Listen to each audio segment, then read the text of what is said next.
Well, hello there. How have I been in the last 2 years? Actually, I think it has been more like 3 years, hasn't it?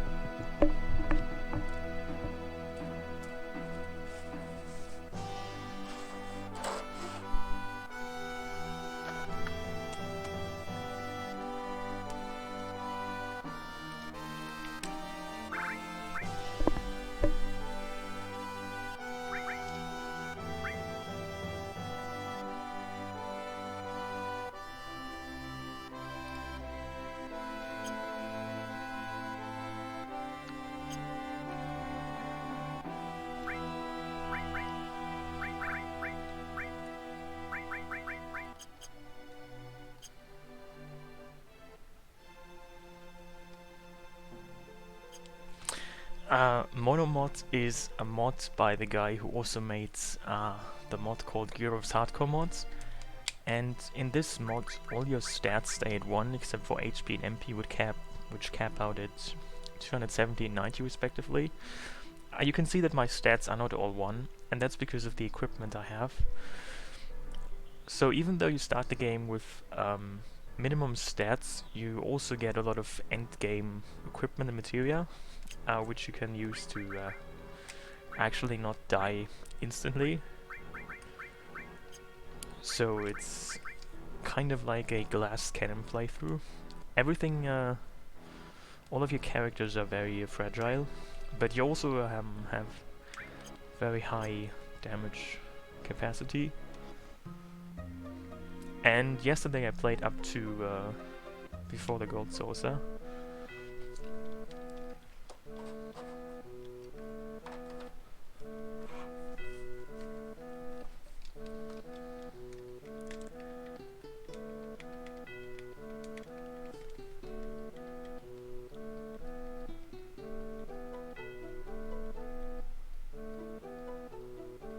Well, I'm good, how are you?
I mean, if you're counting down something, wouldn't you have to know from the beginning where you start to count down from?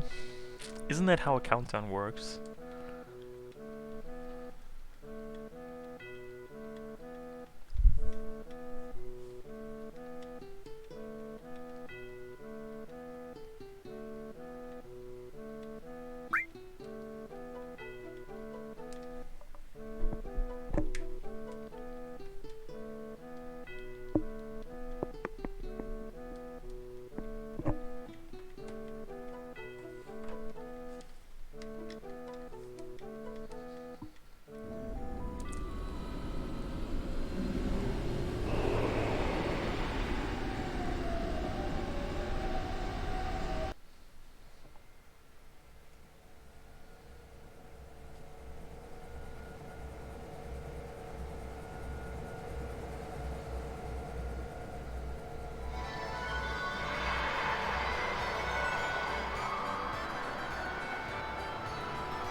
You have consumed tuna in my name. How much tuna have you consumed in my name, I wonder? I'm good. How are you, Neurometry?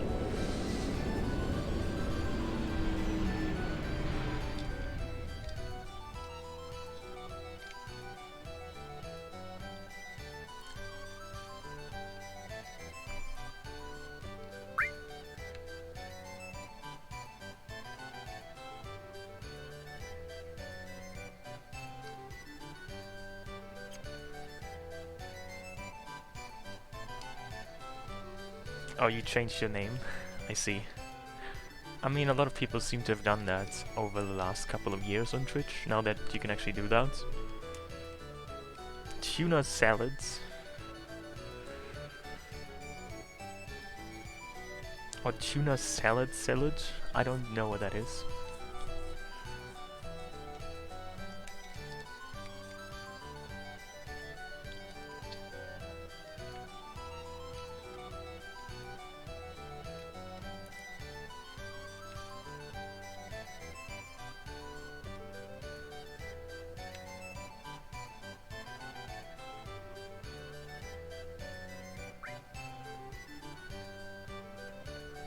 It's you, the croissant guy? What is that supposed to mean?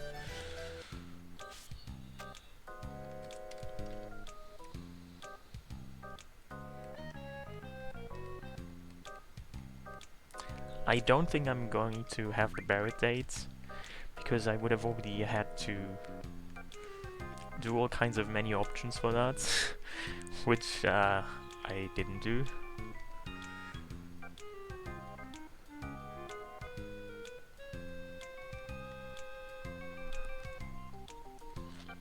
You know, maybe you haven't realized, Chobo, but some other people have, since I started doing that, also started singing their own rendition of Eyes on Me, which I guess is always a different one than mine, but if you're just looking for people to sing beautiful FF8 songs to you, there might be other people to do that, these days at least.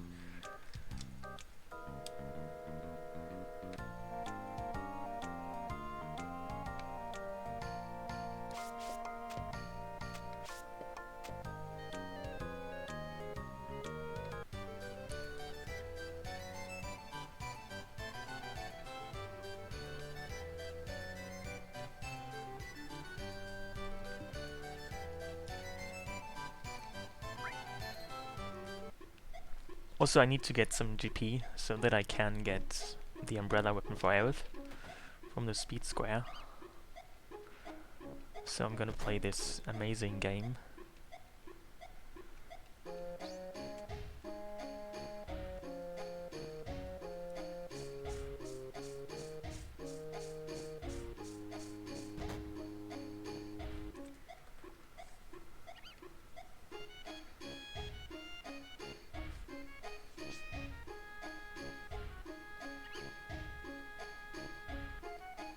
Hey Apocalyptic, thank you very much.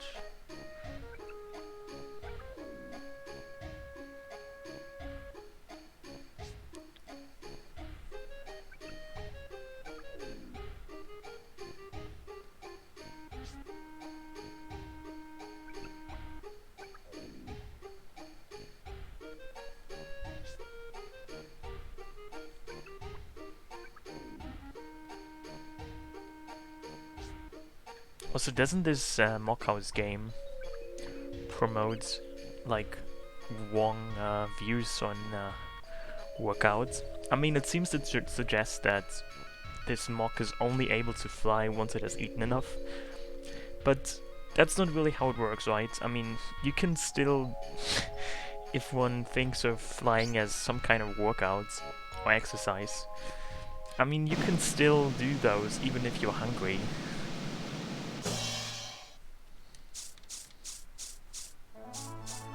How does this minigame work? Well, essentially you have to feed this mock these nuts until you no longer hear the sound of his stomach rumbling. And when you stop exactly then, you succeed. If you stop earlier or after that, you don't. It's actually very easy. Very simple.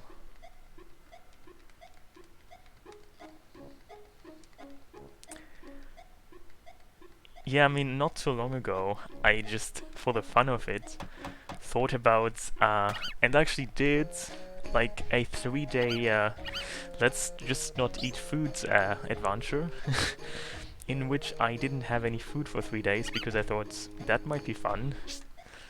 And I didn't die anything. And I didn't even feel weaker than usual, I was just constantly fantasizing about foods.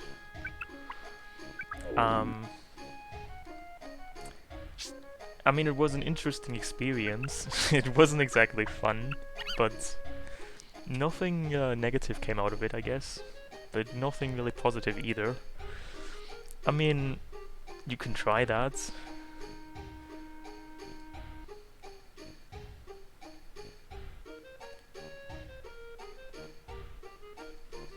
Did I even lose weight? I don't even...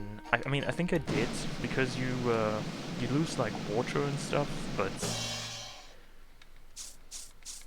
I didn't do it to lose weight. I just heard about this interesting new craze about people fasting, and I thought, why not join in on this fun? I mean, I looked a little bit more zombified afterwards. At least somebody told me that my face had lost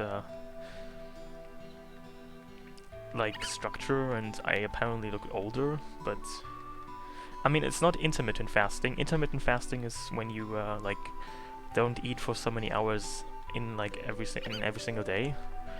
I just went for the advanced fun of just not eating anything at all for a period of time. I drank as much water as I normally do, which is like in liters, like 3 or so, maybe even more than that.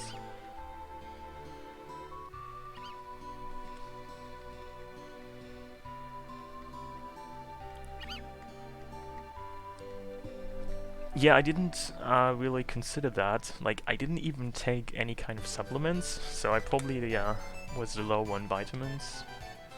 But it was only 3 days. I mean, what's gonna happen in 3 days?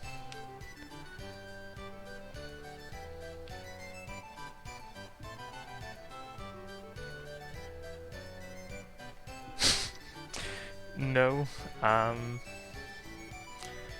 haven't actually dabbled in that for 3 days. That sounds a bit more taxing than just fasting.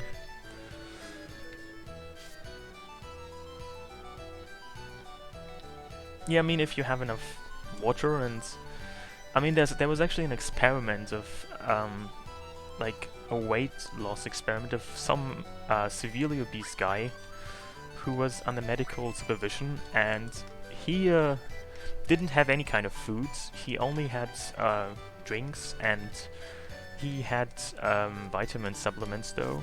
And he didn't. He fasted for like, I think, a year or something, and he did lose a lot of weight.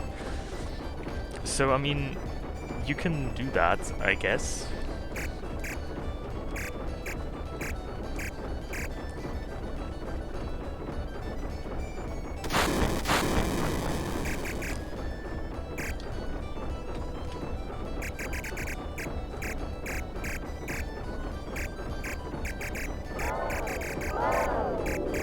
I mean, I guess the guy who did that was, as I said, he was morbidly obese, so I'm sure that the fasting wasn't good, but his initial condition wasn't really good either.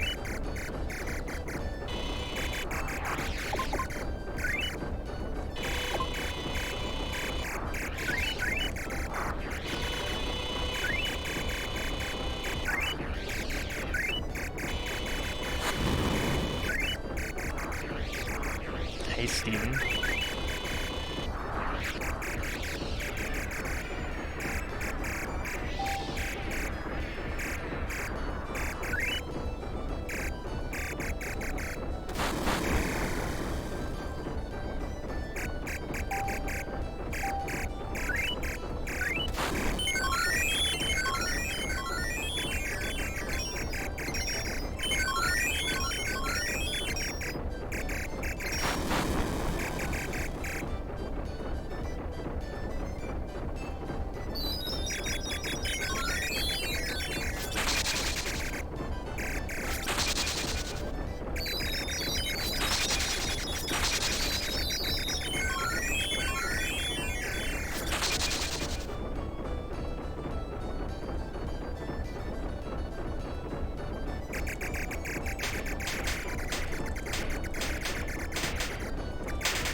I mean, I'm sure it can be fun if you have a certain disposition to a certain kind of fun.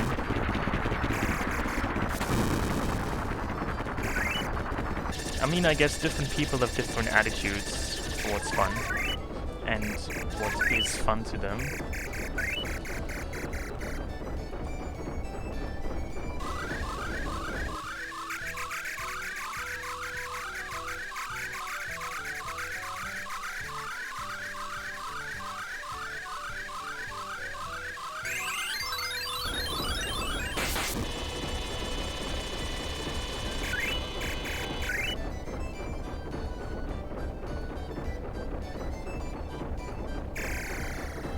Yeah, I mean, that's the funny thing about the English language. I mean, in the English language, the word for the meal in the morning is called breakfast, which means like you're breaking a fast. But in other languages, it doesn't have that fasting or breaking your fast connotation. Like, if you translate the German word for breakfast literally, it just means something like early think, which doesn't really have any kind of meaning.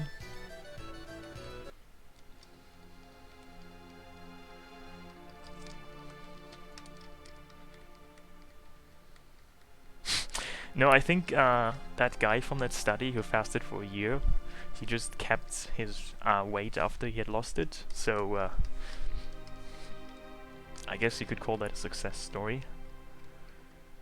Oh yeah, did I tell you that I was in Spain, Mosquito? And I think I did. But I think you didn't hear the end of my Spain story, which is that I had a pretty unpleasant case of food poisoning at the very end, which was a bit unfortunate because food poisoning is actually surprisingly less fun than it sounds.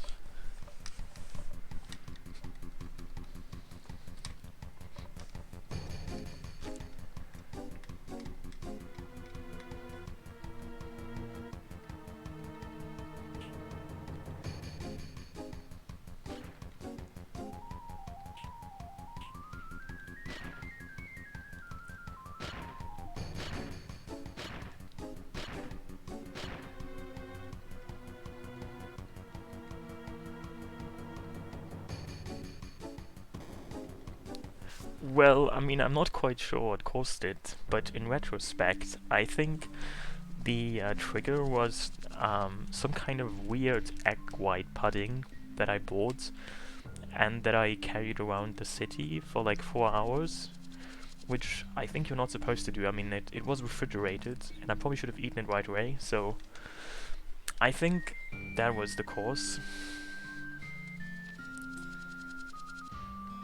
I mean, it's not because of Spain or anything, it's just that I probably, like, I handled food not the way I was supposed to. I'm not blaming Spain for that, it's probably just my own fault. I mean, they had very nice food where I was. It's probably just unfortunate that I had this one mishap. I mean, it probably depends on what kind of food you leave in your car. If you leave, like, a piece of broccoli in your car for a week, I'm sure that nothing too bad will happen, but if you leave, like, chicken or maybe, like, an uncooked egg in the car for a week, that's probably not such a good idea to still eat it afterwards.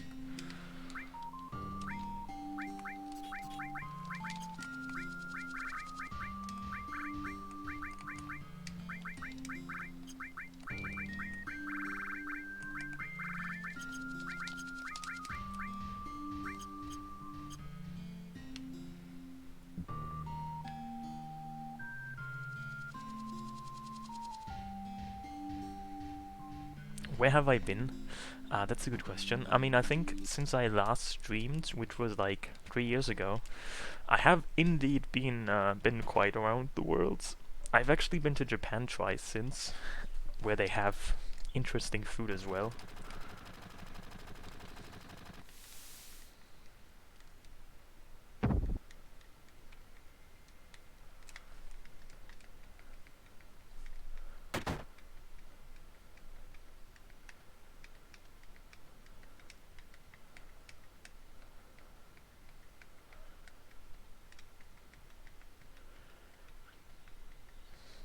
what is yokai? I'm not sure if I know what that means. Hey minions. Well, what exactly do you mean by come with me? I'm sure if you time it correctly, I could happen to meet you there. Oh, it's a kind of spirit, probably from Japanese folklore. I mean, how would I know if I saw one or not? I saw some spooky people there, of course. Maybe I unknowingly met a yokai.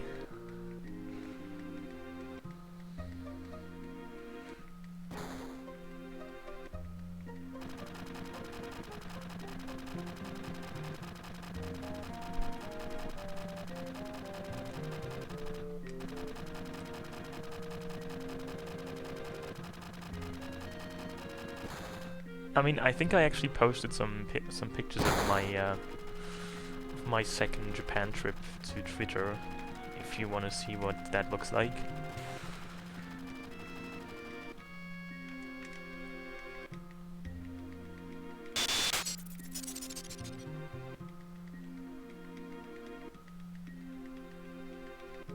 You know, I could have actually gone to New Zealand, but I didn't because it would have been in the winter in New Zealand, and I was told that's not such a great idea to go there, so I didn't go there yet.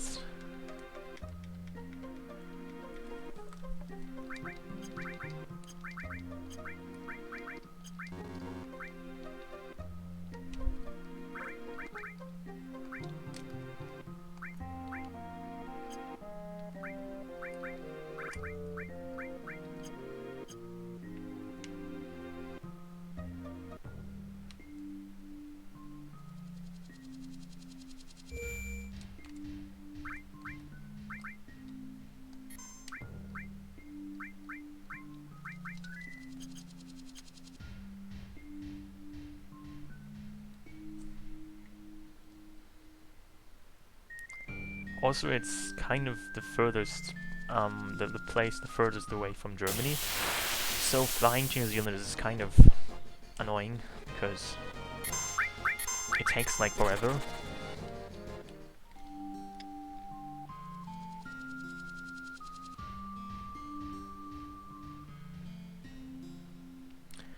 Also, how do I make sure that dying doesn't kill me? Maybe I should review that.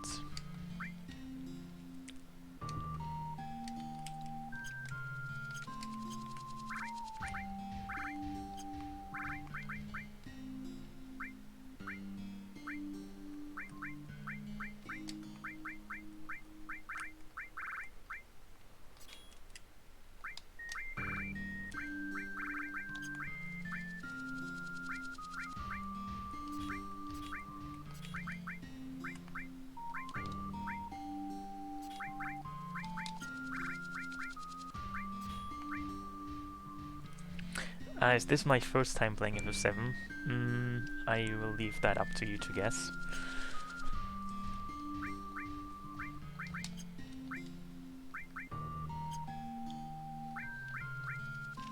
Hello again. Yeah, I heard so, but I mean, to be fair, there's like incidents all around the world, so I'm not really sure if that means anything.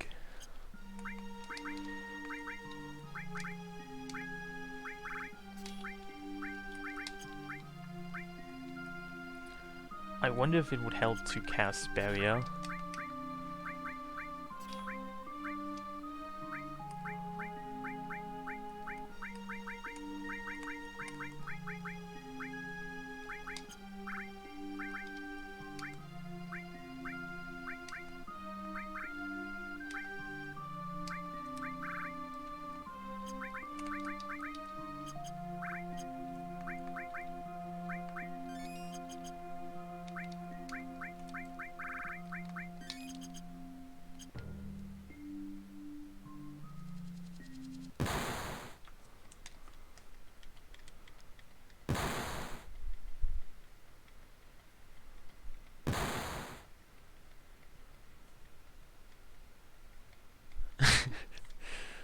Have you actually seen those cosplay pics?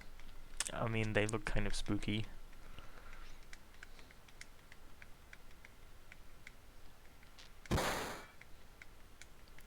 I mean, I've seen them myself, like, kind of recently again, and I was kind of surprised how anorexic they turned out.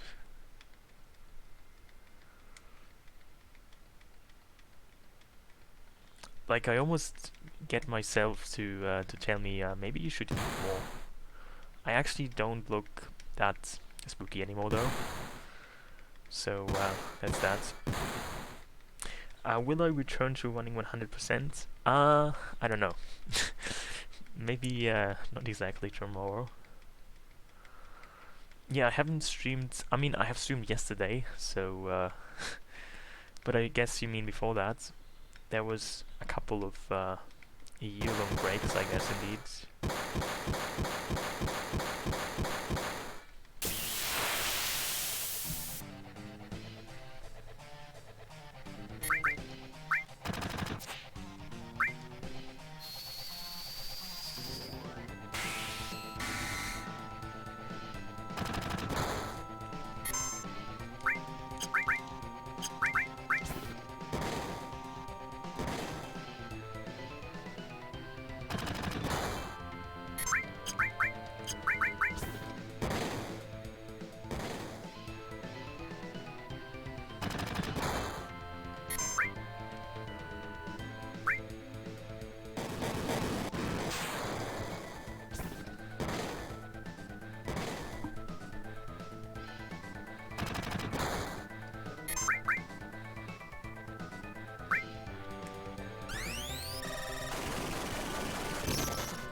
Oh, that was already it.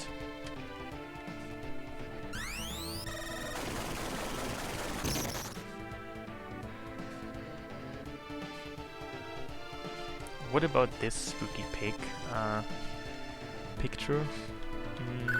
Let me see.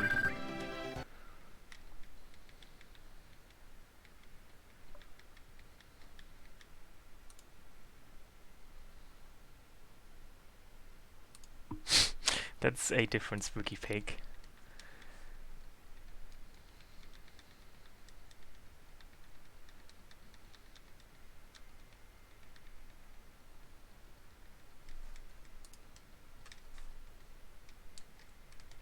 Yeah, you haven't seen one in 3 years, because I actually haven't had one in 3 years.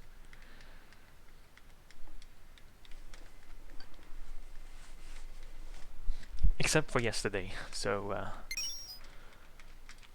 this is my second stream in around 3 years, I think.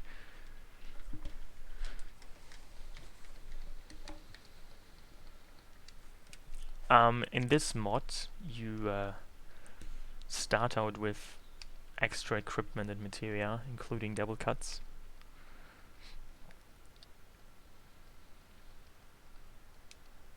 I'm still not using any bot commands, so unfortunately there's also no Monomod commands.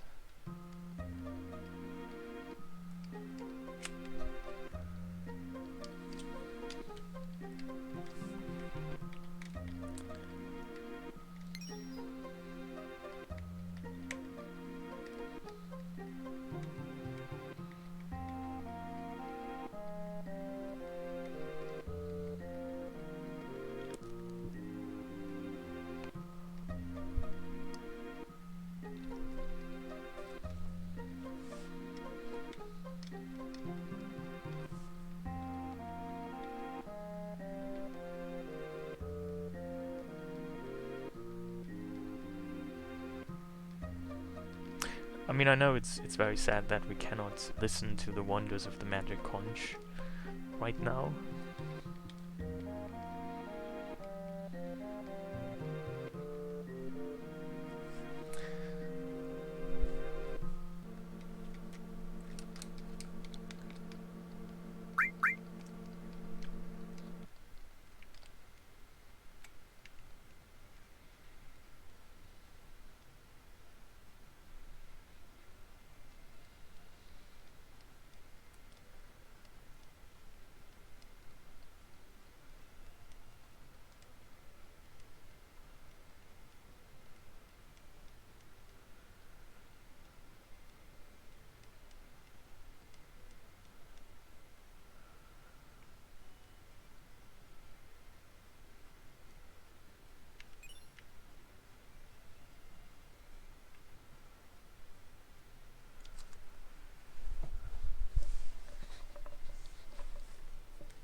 Well, how hard do you think this mod makes the Chocobo race? How much do you think it changes?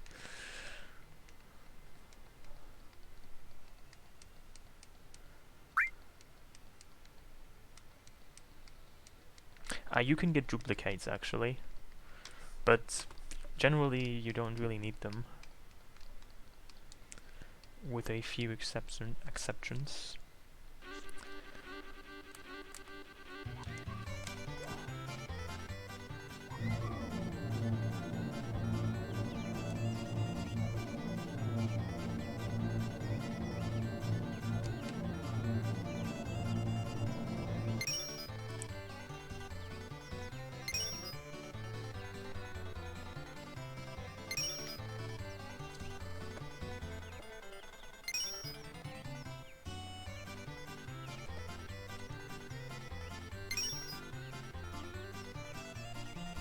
I mean, what about the origin of the ramen materia?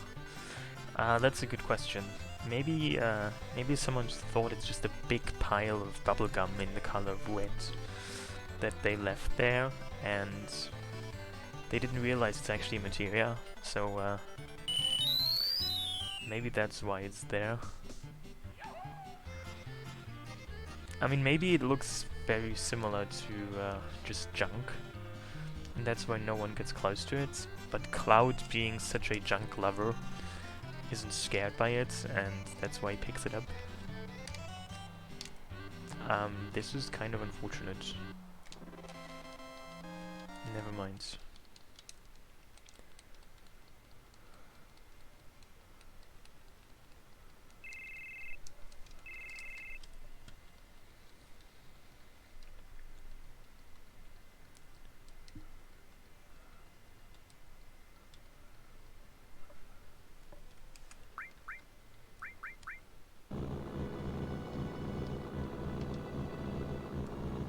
So you can go to Gongaga now and fight the Turks there, which I think I'm gonna do.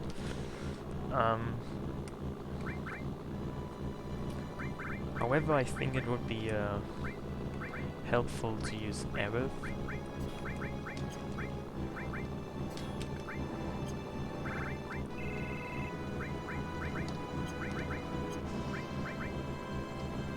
Actually, I streamed yesterday, but you're right that before that I hadn't streamed in forever.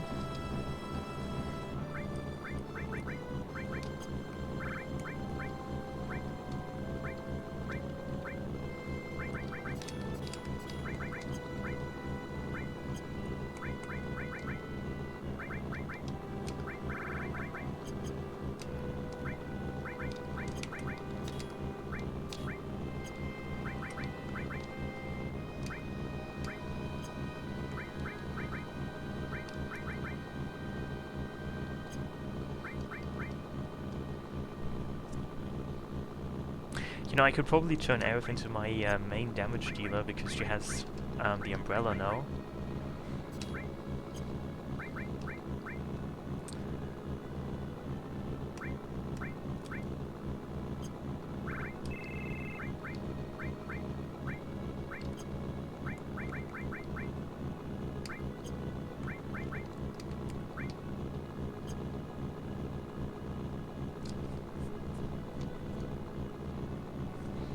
Well, thank you.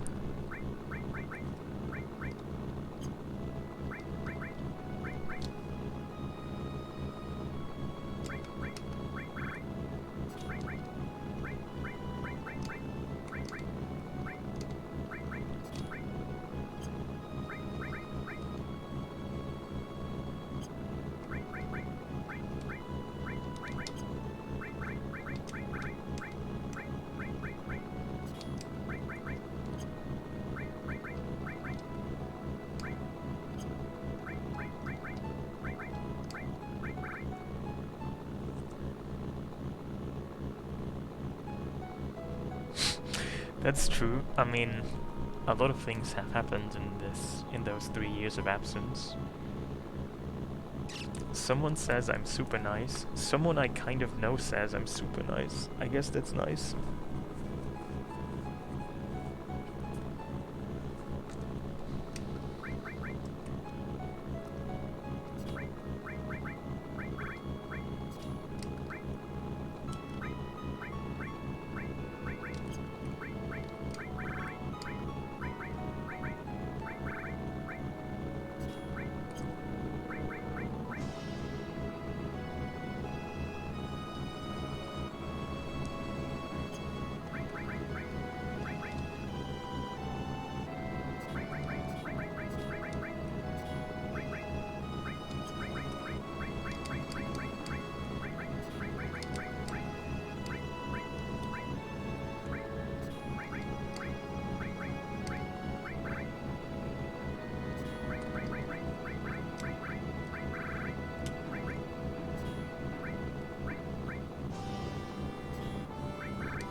I mean, I don't really know how old you have to be to go to school these days, but that claim seems a bit far-fetched.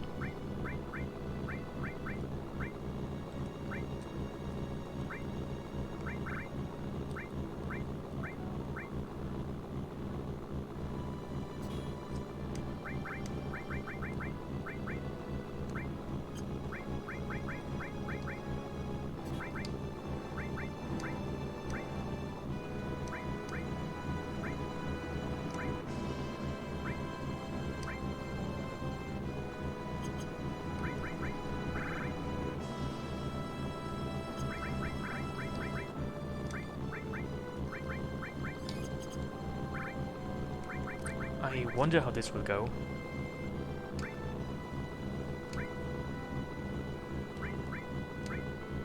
I mean, if Aerith is hit by magic, she dies. She has 1 magic defense. And if Cloud is hit by physical attack, he dies. So this could be interesting.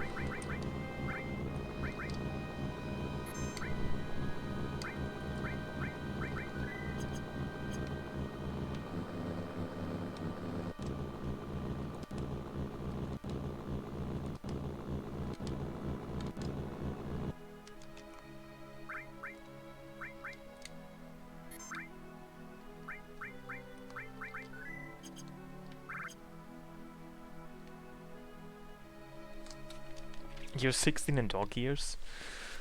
The other way around? What does that even mean? Are you dog in 16 years?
Wow, that's more damage than I thought. This is all more damage than I thought.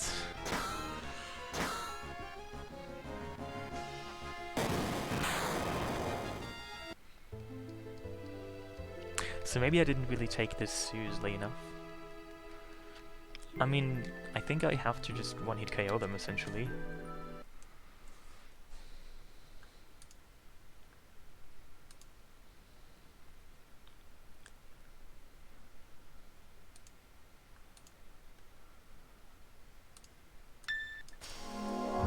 I don't even think I really need several damage dealers.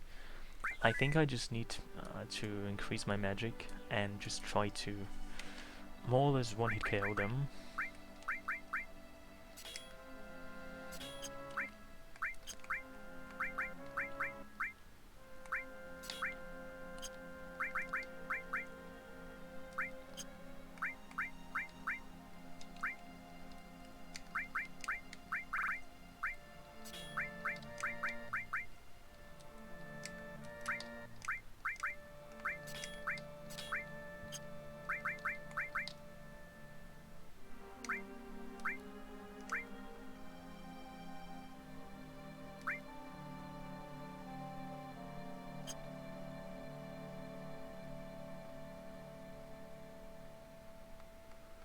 Why would I want to keep Aerith anyway? She's just dead weight.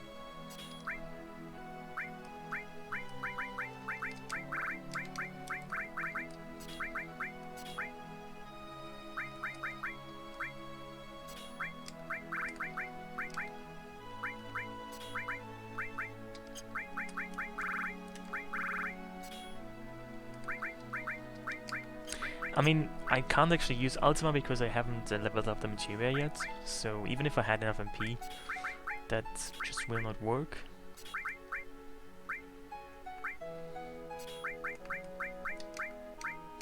So I wonder what other attacks... I mean, maybe I probably have to end up using some kind of enemy skill to kill them.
Also, I could probably even further lower the damage by using tranquilizers, but I don't really want to do that right now and see if I can just make it like this.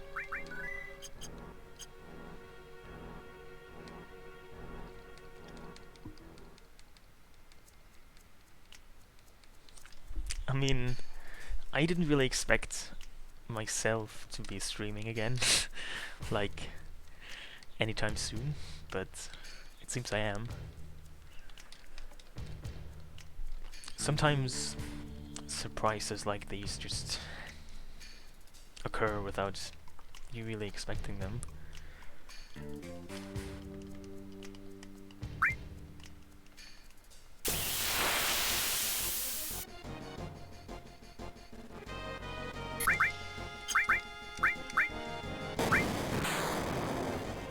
That is still a lot of damage.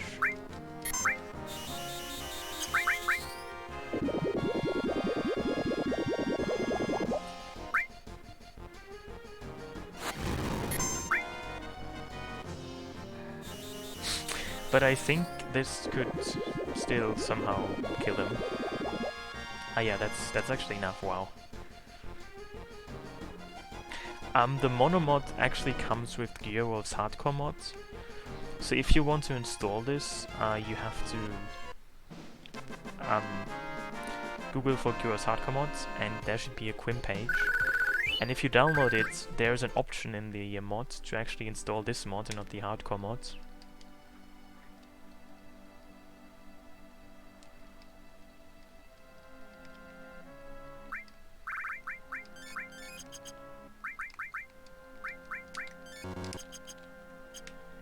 So maybe I should go outside and save before I die again to some random encounter.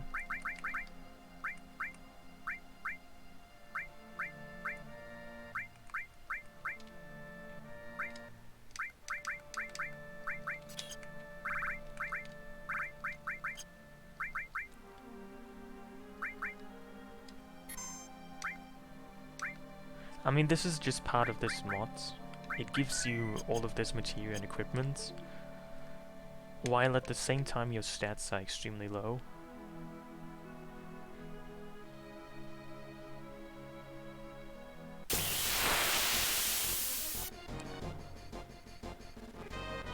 Yeah, I've done this hardcore mod several times actually.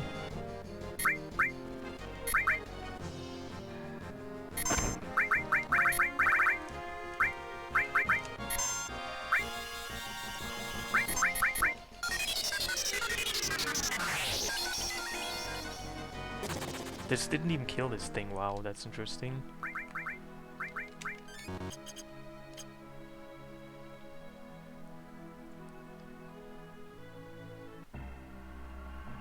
I think I've actually streamed the hardcore mod maybe twice, not just one time.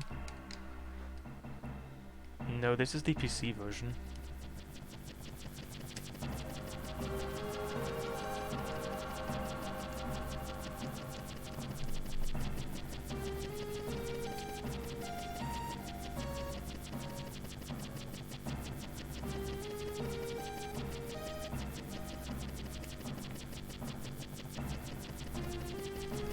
Yeah, Gjoerulv made a mod as well, called the New Threat Mods, which I've streamed, I think, one time, but I've actually played through it more than once.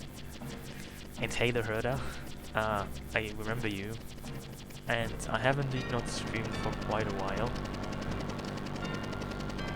I mean, it seems like everyone who's coming here is saying that, which is understandable because it has indeed been quite a while.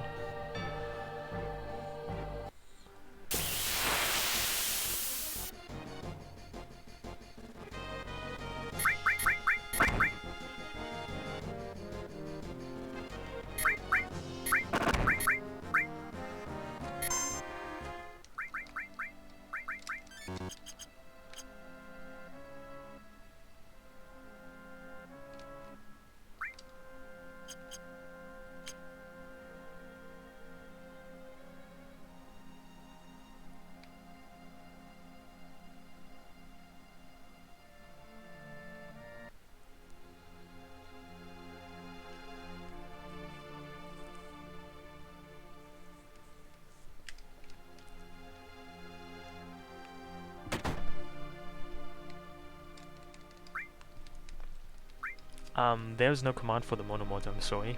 So essentially what the Monomod does, you know, it's called Monomod because your stats are at 1. So mono.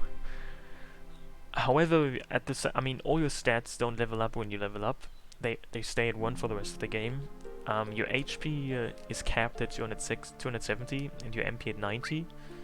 But you also started with a lot of end game equipment and materia.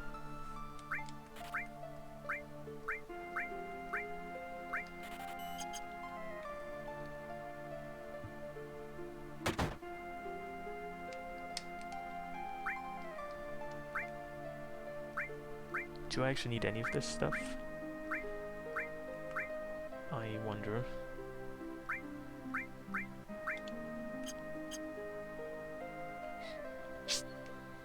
Things have been going quite well, thank you. I mean, with HP MP materia, HP and MP plus materia, you can double your HP and MP. So the maximum you can get is 440 HP and 180 MP. Or you can use HP MP switch materia to have like 180 HP and 440 MP if you prefer that. But that's still the limits. And thank you for subscribing. Should I even buy stuff for Juffy if I do not really intend to get to anytime soon?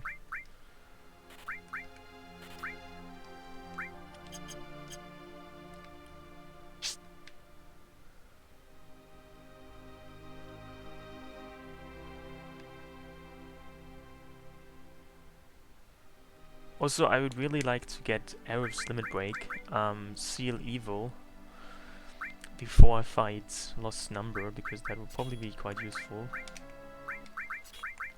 So maybe I should make sure that actually happens.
Can seals even be cute? I mean, I've only really ever seen seals when they were dead and lying mutilated on the beach shores, which isn't exactly the most cute look, I guess.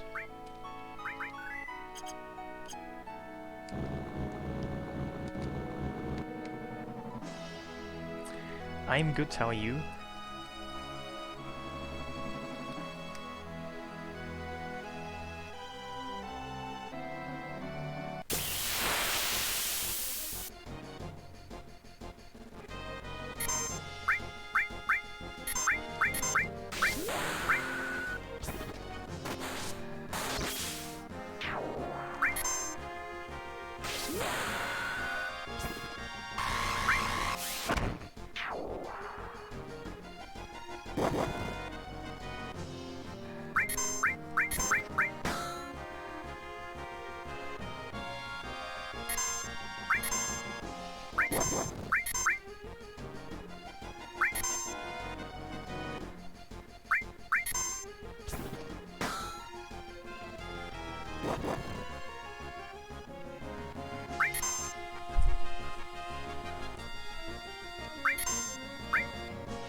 Also, considering how fragile my characters are, it's probably not a bad idea to save after literally every single encounter.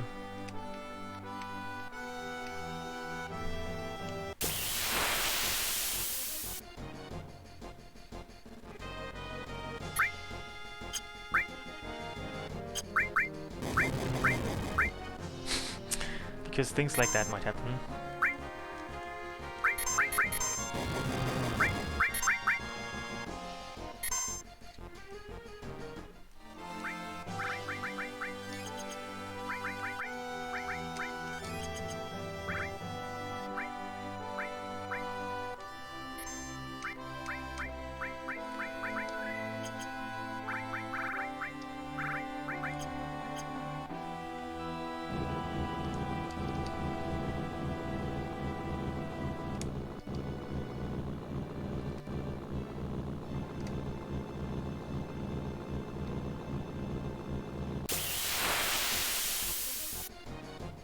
The fish bot is currently still there, I'm afraid.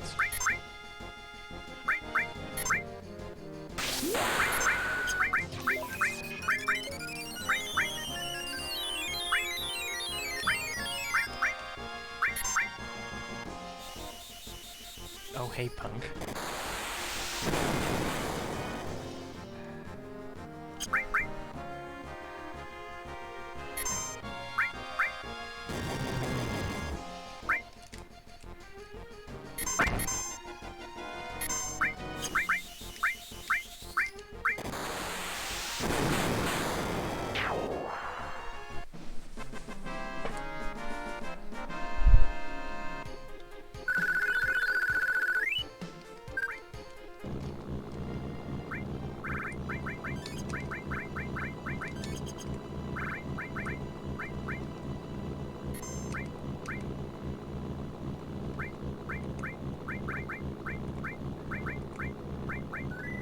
Yeah, maybe I'm just making this up, but the way the sound effect of the buggy sounds right now, I'm almost getting the impression that like there's a Death Grip song that sampled that.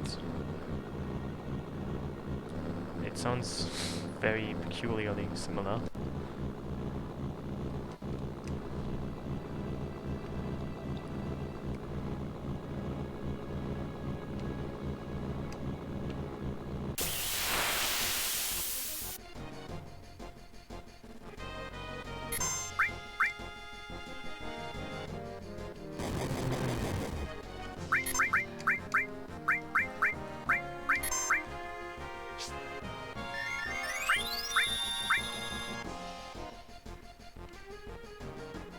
So I'm trying to just learn some limit breaks.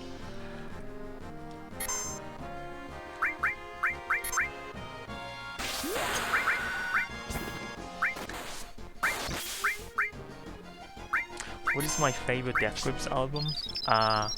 Probably The Money Store.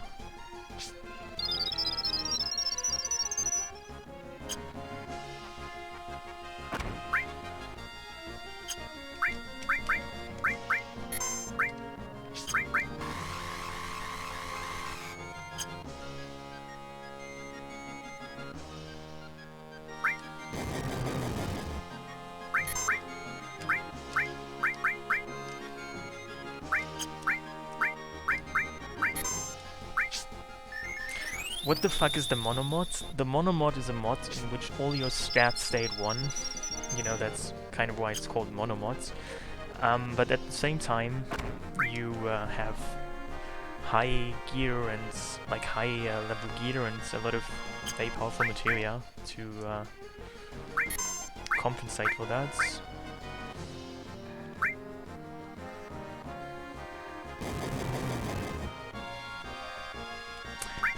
I don't even know if this is a good encounter to try to do stuff, because it just seems to kill me too much.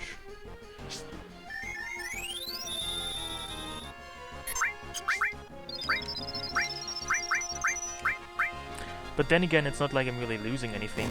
I mean, I have W item materia, so I have essentially an unlimited supply of Phoenix Downs.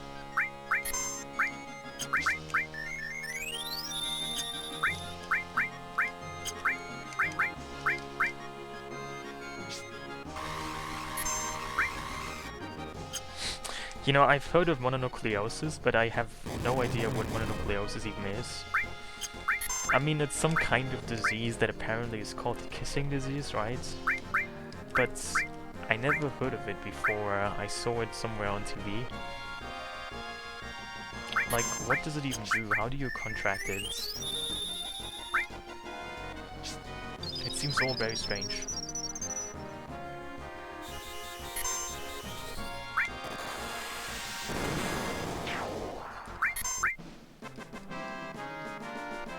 It's super step throat. I see. That's interesting. Yeah, I mean, the only difference between characters are indeed the limit breaks and the weapons.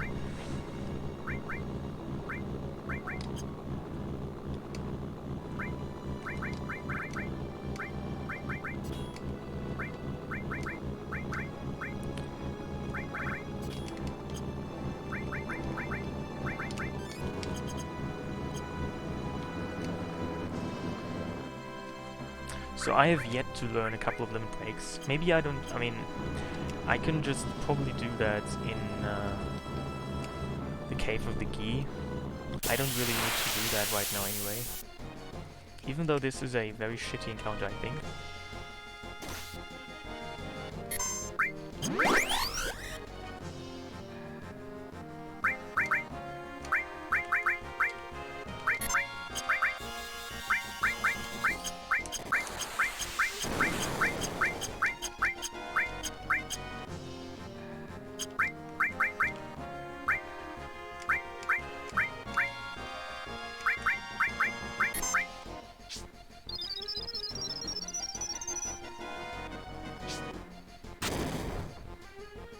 This thing is still not dead. How much HP does this even have?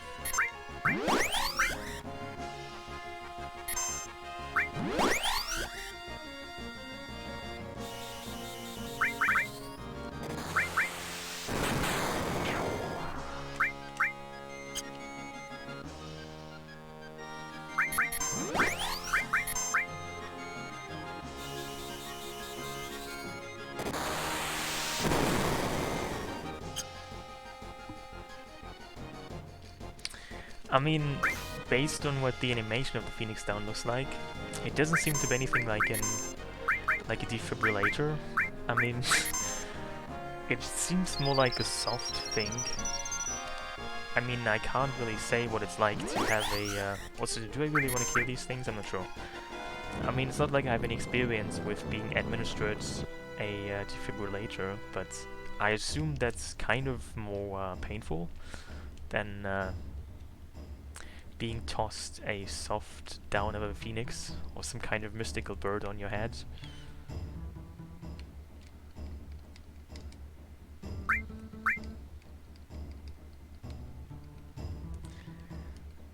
You know, waking up with the sun in your face isn't necessarily all that good either. Like, the sun can be annoying, you know? Like, if you're just trying to sleep, but it's too sunny, and the sun will not stop shining. I don't really know if I like that.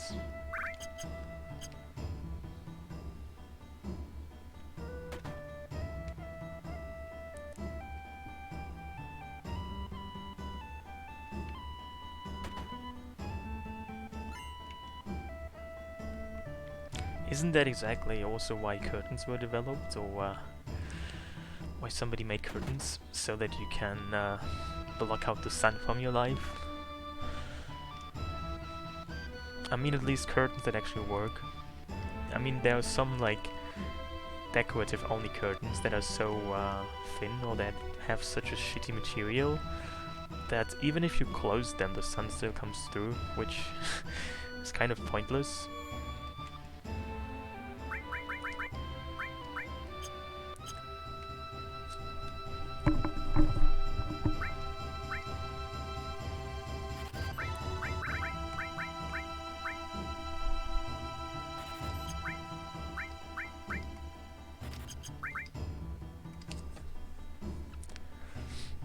Who is Tom exactly?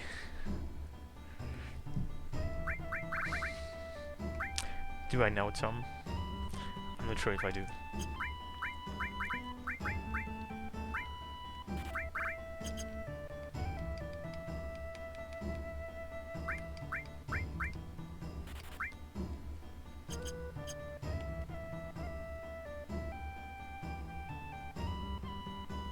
Oh, that's him. Sounds like him. You know, I've never used MySpace, so I wouldn't be familiar with all of these MySpace references. I mean, wasn't MySpace originally a music site anyway?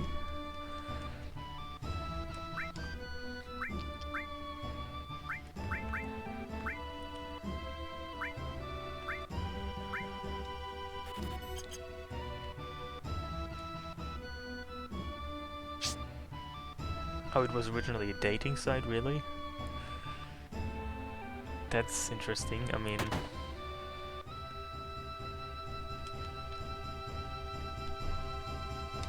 What kind of dates would you get on MySpace?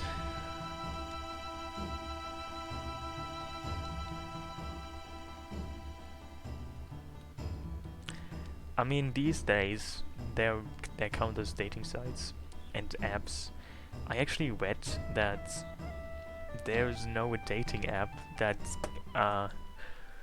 is trying to give you new dates based on how compatible the contents of your fridge and your date's fridge are. So you have to like use a certain kind of smart fridge that can take pictures of the contents of your fridge, and it tries to match that to other people's fridges because apparently what's inside of your fridge is in some kind of way indicative of what kind of person you are, and that's apparently how people find dates these days, at least some people.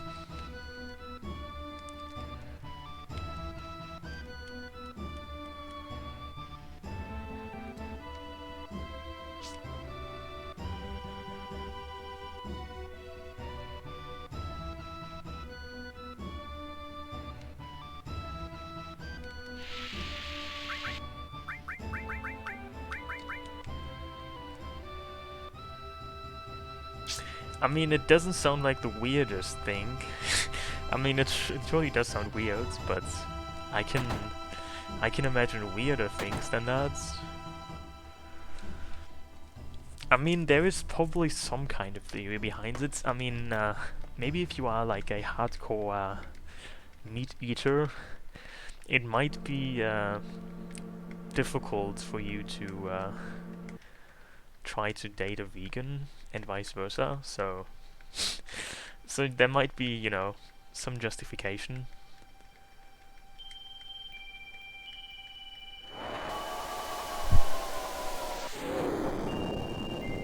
But at the same time, what if you don't even have a fridge, or what? What if you store body parts in your fridge, or medicine, or I don't know. There could be all kinds of interesting scenarios that might be difficult to find dates for.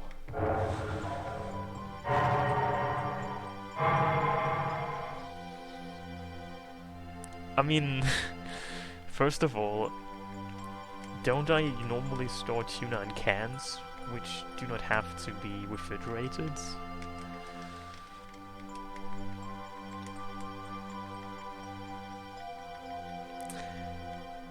I mean, personally, my fridge is mostly just strange types of, it's like some kind of pudding slash yogurt slash, I don't even know what it is. It's kind of hard to translate.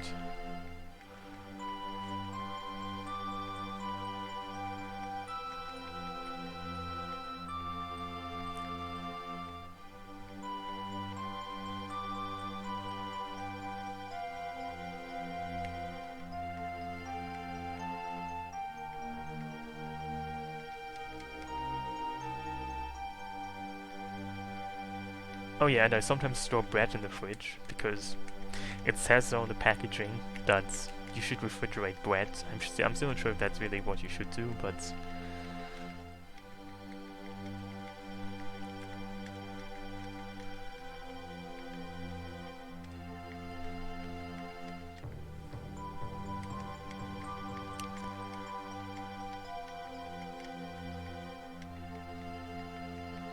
I mean, there's also a couple of things that you shouldn't refrigerate.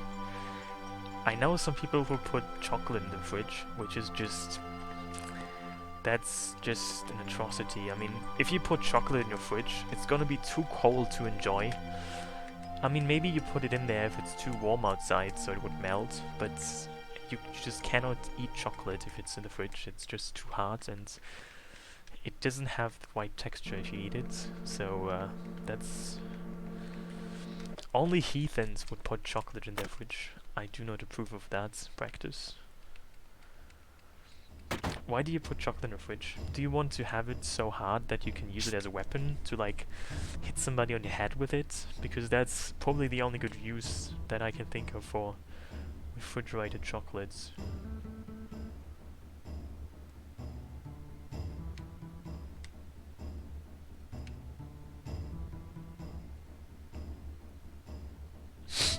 Yeah, I mean, I don't even use that app, so that might be another reason why we would not match. I don't even know where I read about it, but somewhere I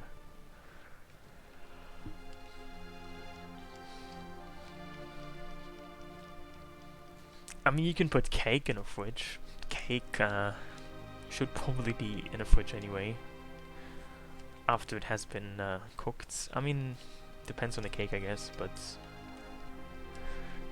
No, I don't ski. I have never gone skiing. And isn't skiing, like, borderline dangerous? I mean, I guess, like, every sport is, but... I hear that, maybe I'm exaggerating, but, like, if you have, like, a skiing accident, you can, like, get severely injured. I mean, but I guess you can say the same for bicycling. For biking, but I don't know. I don't live in an area where you would be able to ski anyway, so I would probably have to go somewhere to ski, and also I get really easily cold, so there's a lot of factors that explain why I probably wouldn't enjoy skiing.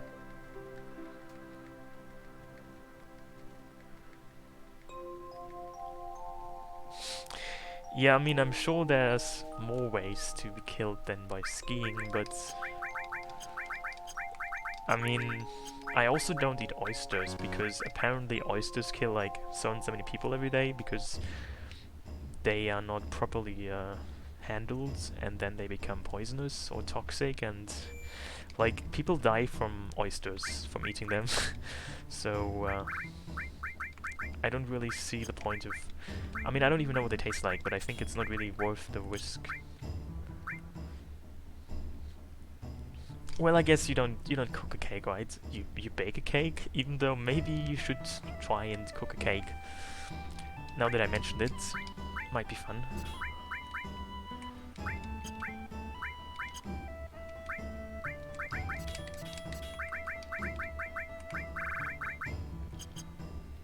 Salty snot? Well, isn't that just marvelous? Who wouldn't want to taste salty snot?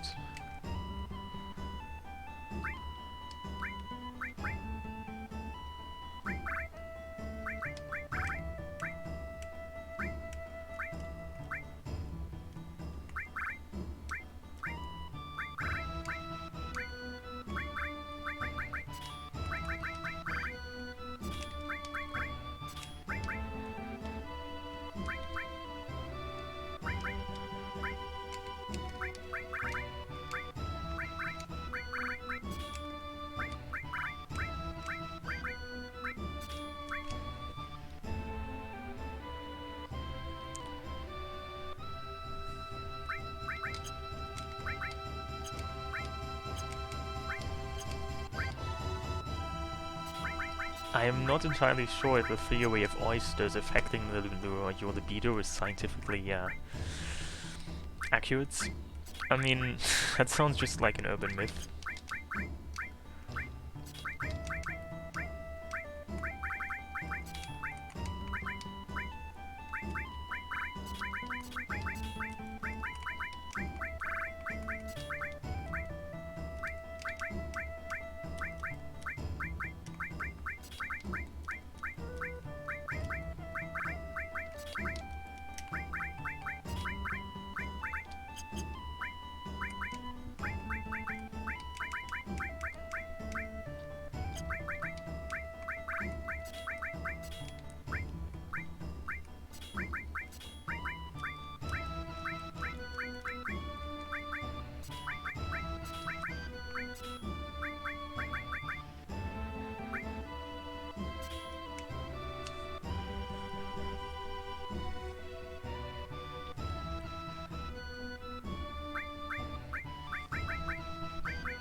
Whenever I have too much materia to use, I easily get sidetracked and just spend too much time doing my menuing. It's so addictive. You just try to make it better and better until you spend hours on it.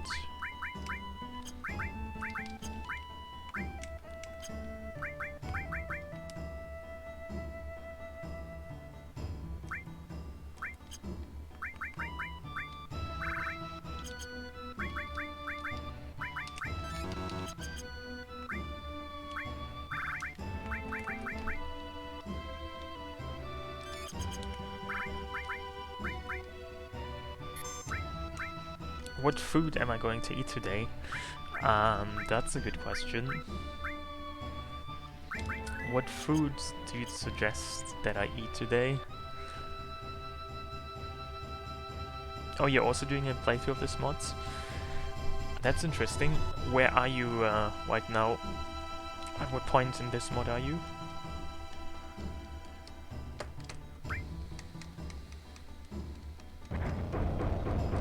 I actually have not seen Axby in a while, like years. Maybe she died, or she moved to Puerto Rico, or she started a hat selling business in French Polynesia, or something like that. What did I eat yesterday? It seems you want to know about my personal food history quite a bit. I cannot say for sure if I can share these dark secrets of mine, though.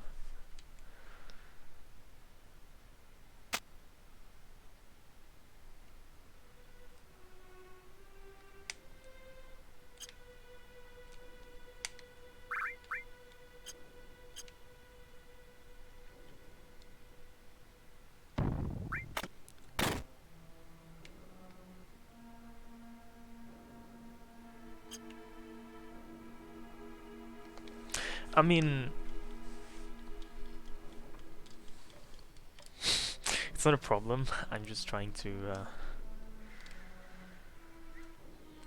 be extra secretive. Have you actually seen this animation before? Isn't that kind of spooky? How they get impaled and how in this mod you literally lose just about all your HP.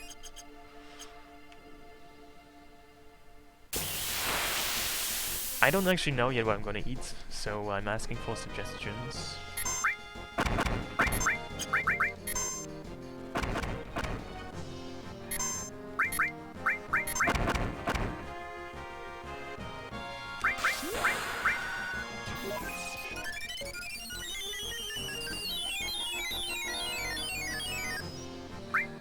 You mean like a full cow?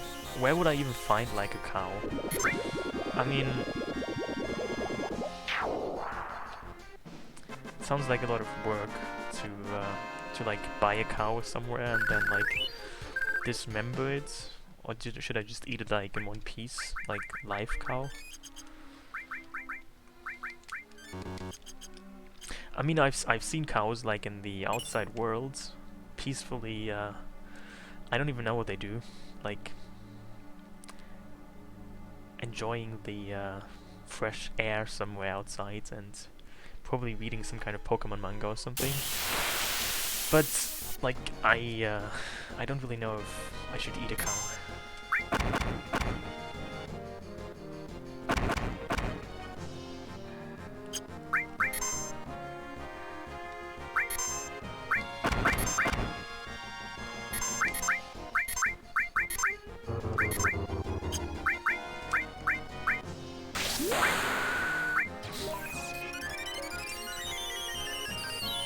Yeah, aren't cows like the main source of methane in the atmosphere? Like, cows are probably also bad for like, I don't know, climates. I don't know if that means we should eat more cows or fewer cows. Hey King of Nowhere, how are you?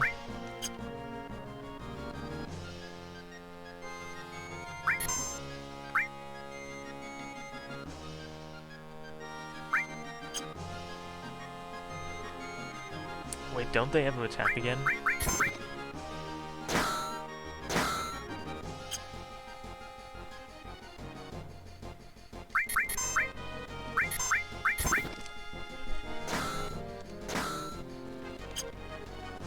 I mean, cows look kinda cute, even though they're probably kind of useless.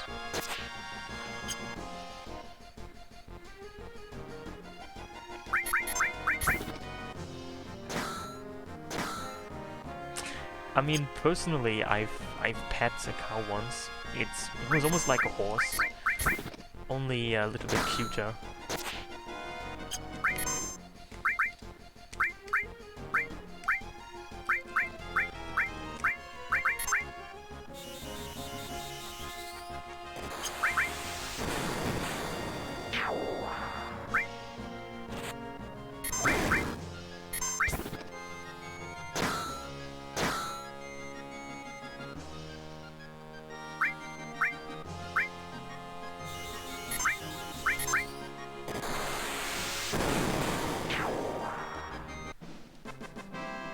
So I'm still trying to learn some limit breaks, because I think I will have to learn Seal Evil at some point.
Thank you.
Yeah, I mean, you can kill the weapons in this mod, so I'm gonna do that.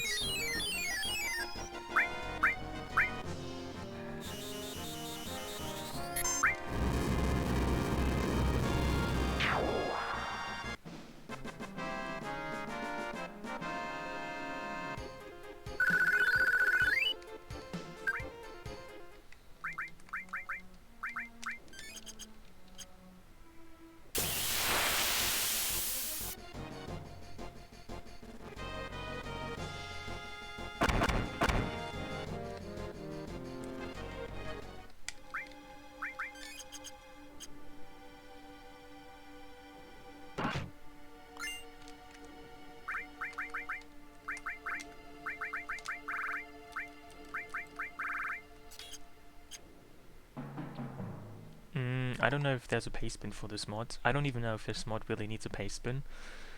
I mean, this mod is fairly simple.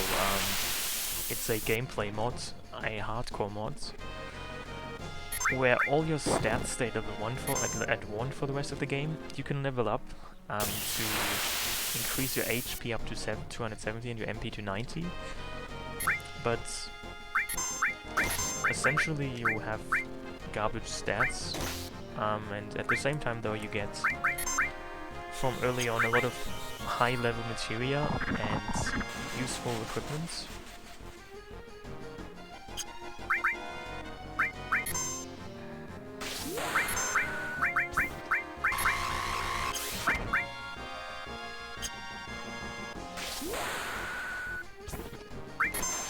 Such as NMW item materia, which you can use to get some extra gil by selling ethers.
Oh, so I learned the limit breaks I wanted to learn. That's good.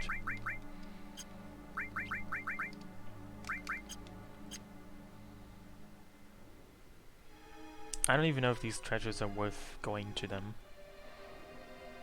Isn't this some kind of useless piece of equipment? By the way, this enemy absorbs health, so you can use a high potion on it to kill it, I think. Yeah, that's exactly enough to kill it.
Is this the beginning of a knock-knock joke? Do people still do these?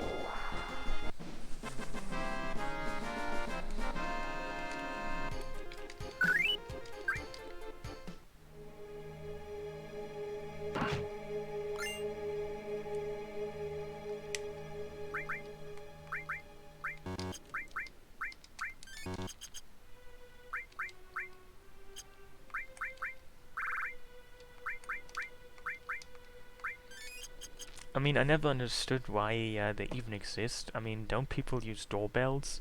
So shouldn't it be more like a wing-wing joke? I mean, maybe like in the 19th century or so, knock-knock jokes made sense, but I mean, these days, I don't know, they seem like a bit obsolete. No offense.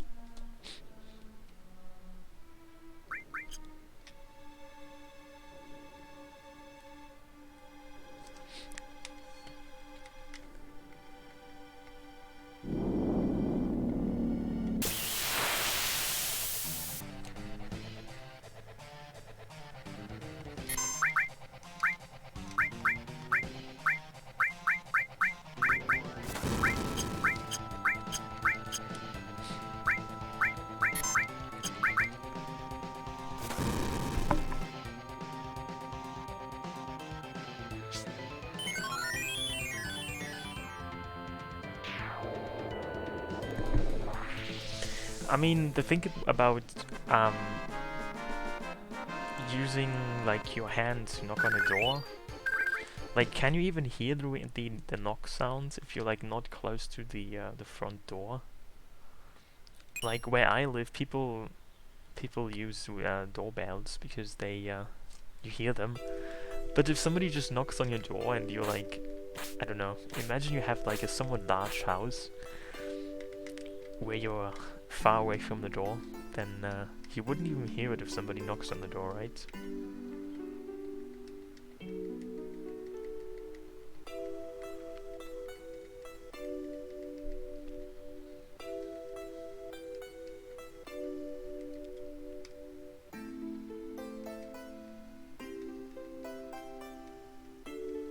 Also, like, shouldn't you know somebody comes to your door anyway? Like, what kind of person gets uninvited visitors? Like, these days, don't you only get people coming to your door if you know, if they deliver you food, or I don't know, if they are your date, or some kind of pre-arranged setup where they, I mean, maybe they try to like sell you some kind of religious adventure or something, but I mean, you probably shouldn't open them then anyway.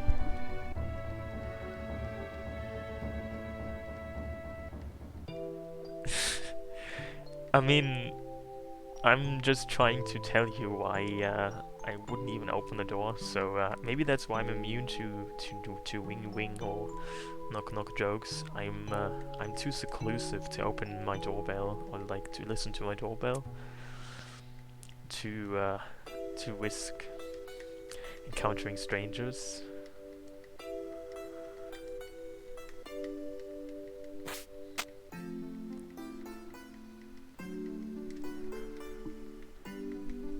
I mean, then again, it's probably not a good idea to have a date over at your house. Like, there's too much cleaning up that is involved afterwards. Like,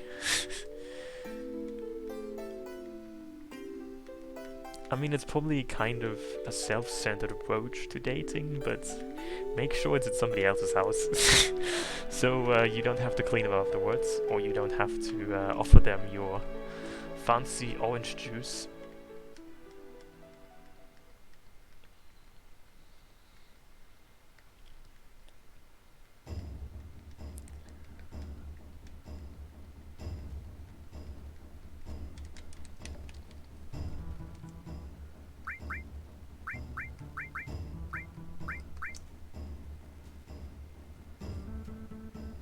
I mean, orange juice is just a placeholder. It could also be pineapple juice, peach juice, apple juice, or whatever other juice. Or maybe even not even a juice, maybe like, I don't know, a bottle of old iced tea that you want to keep for yourself.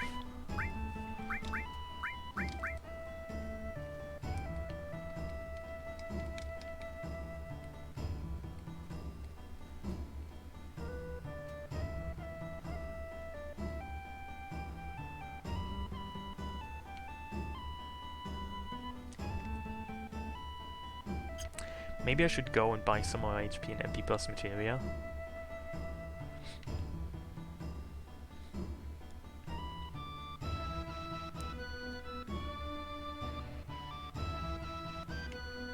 Yeah, that sounds nice, Fakeman.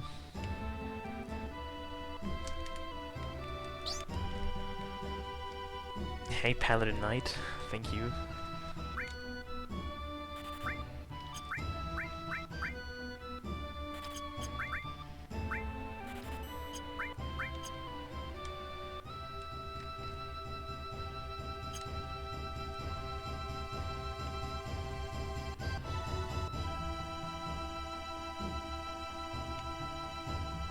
I have been good, mostly. How have you been?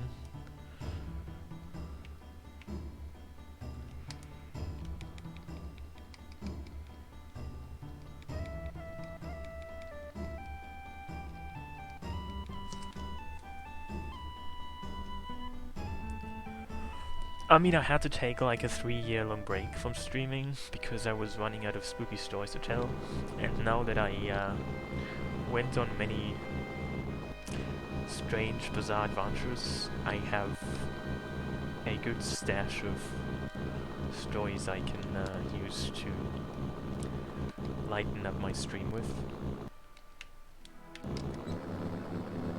That's the only reason why I didn't stream for 3 years, of course.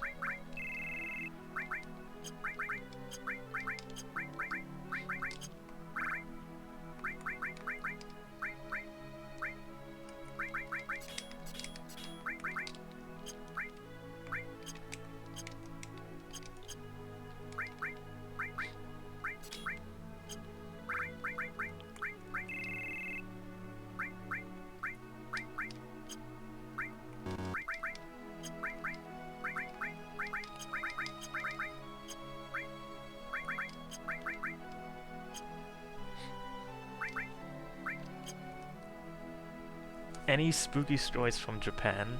I'm not really sure if they are spooky, but did I already tell? I think I yesterday. I'm not sure if you were there, but I was at a Japanese ryokan, which is like a traditional Japanese hotel, and they have communal baths there.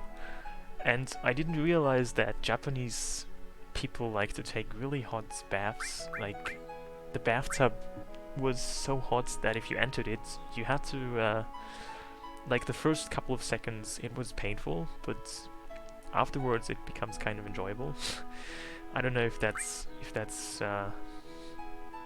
has any health benefits to take like painfully hot baths, but apparently they do.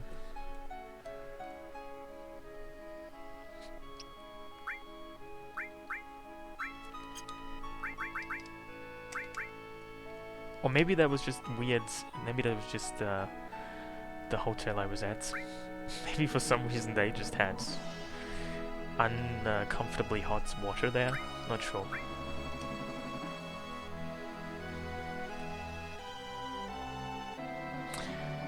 No, they have fancy toilets in Japan. I mean, don't you know these Toto toilets? They have like I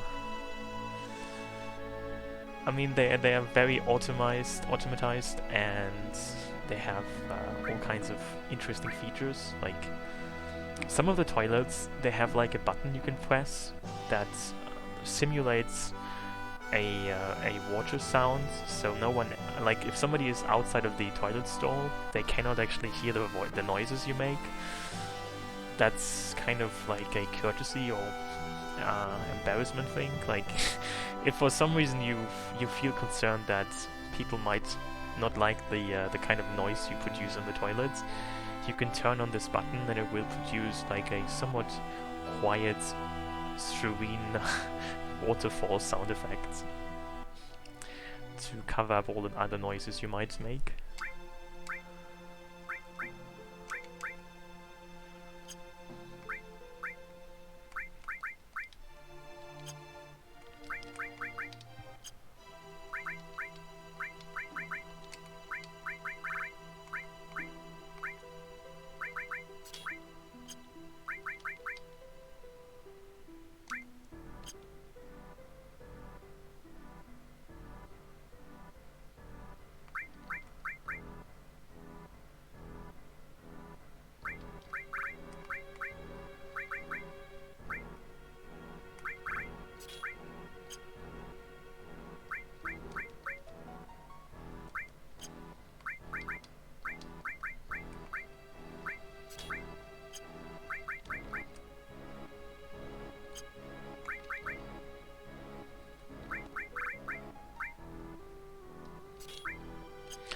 Well, I'm sure you can ask me something. I might not give you a helpful answer though, maybe. Also, they have, I mean, one other thing I really liked about Japan is they have a lot of 24-hour stores that are open all around the clock. Like, in Germany, that's not a thing. Like, first of all, just about anything is closed on Sundays, and even throughout the week, there is nothing except for very, like some train station stores are open all around all the time, but 24/7 hour stores are very rare here. But in Japan they are like the standard, so I was going to this weird novelty store called Don Quixote, which sells like all kinds of crap.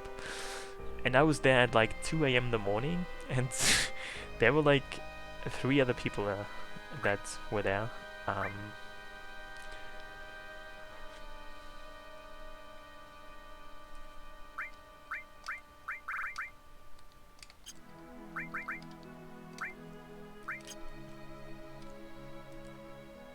A McDonald's? I mean, McDonald's isn't even a store, is it? It's a restaurant. I mean, maybe it's not even a restaurant. It's it's a establishment, I guess.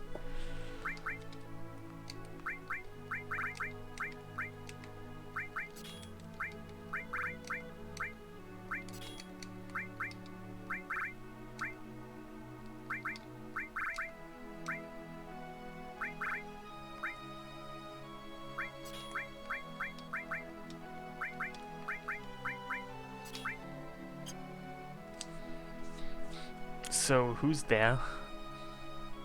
Am I supposed to say that? I wonder what magical events will ensue now.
I mean, the mod isn't even that hard. It's quite fun though, and I mean, you have to be more strategic about what you do.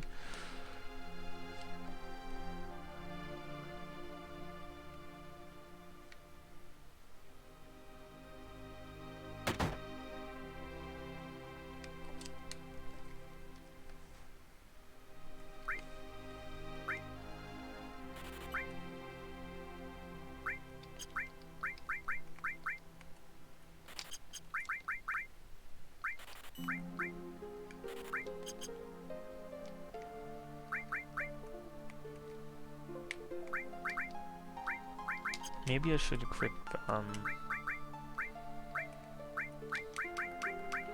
Gil plus materia.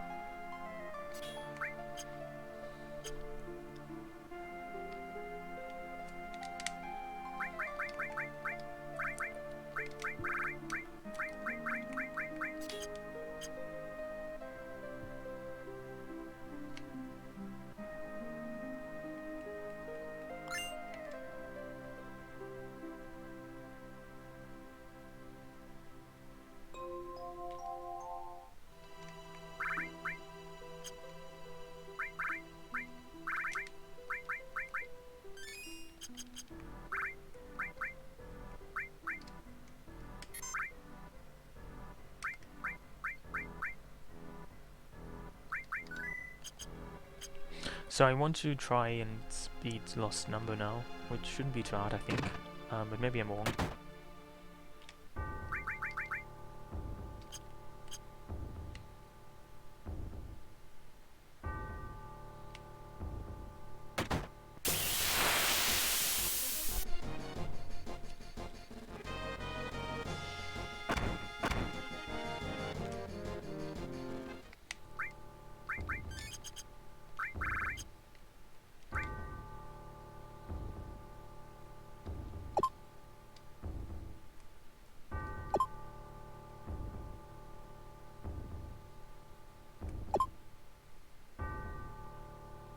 Seagulls?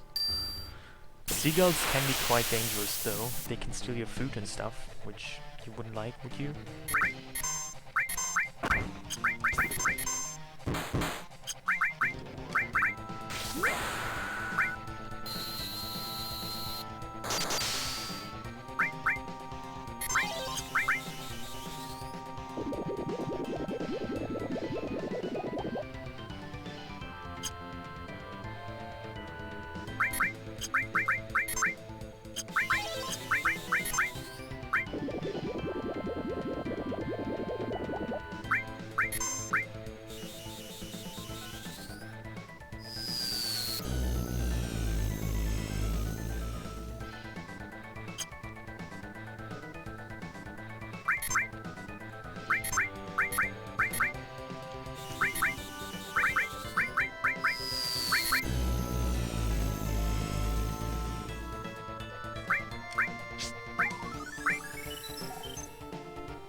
Pigeons really do that?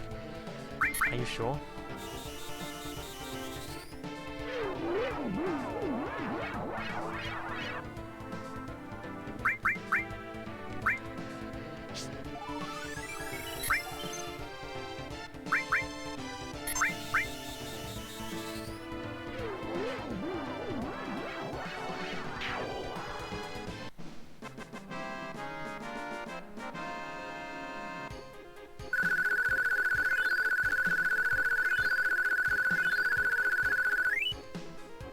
Well, that wasn't too bad.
Dream Girls New Zealand. I don't even know what that means.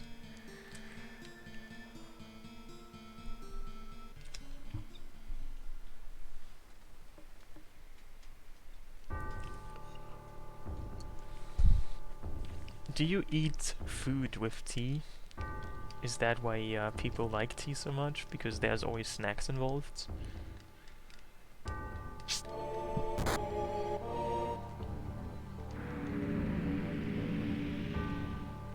You live in a place called Dream Girls? I find it hard to believe that there is a place called Dream Girls.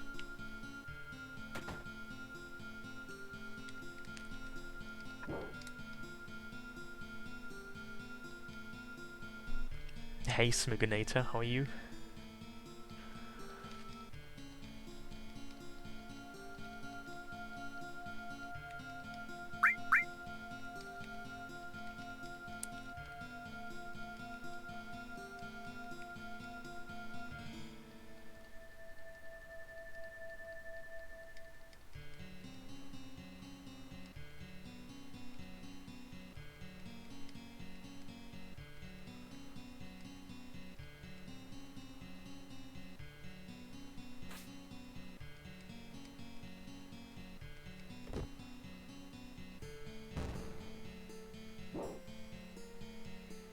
Also, did you know that caskets or coffins are not even that uncomfortable to sleep in? Well, actually, I think they are, because they don't even, I mean, not that I have ever been in one, but now that I think about this, I think I once heard that they are not even comfortable, even though they might look like it. Because they are not built for anyone experiencing the experience of being in one, so they don't actually have to be comfortable, they just have to look like they're comfortable, which is I think exactly what they are. Just comfortable looking, even though they probably are not very comfortable. I mean, if you keep them all open, I guess, then they shouldn't be a problem with the air conditioning, but I guess if you want to go for style and close them, then that might indeed be a problem.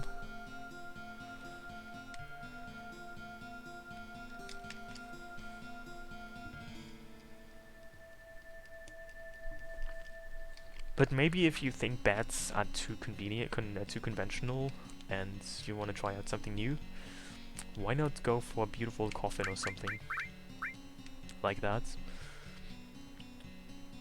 It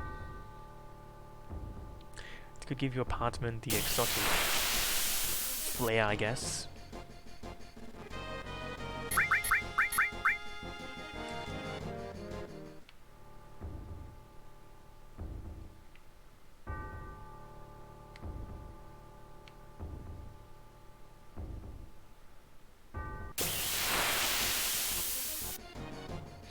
Yeah, a coffin. Maybe, I mean, I've seen weirder stuff in people's houses. Like, I wouldn't even find a coffin that unusual. It's probably a good conversation starter, at least.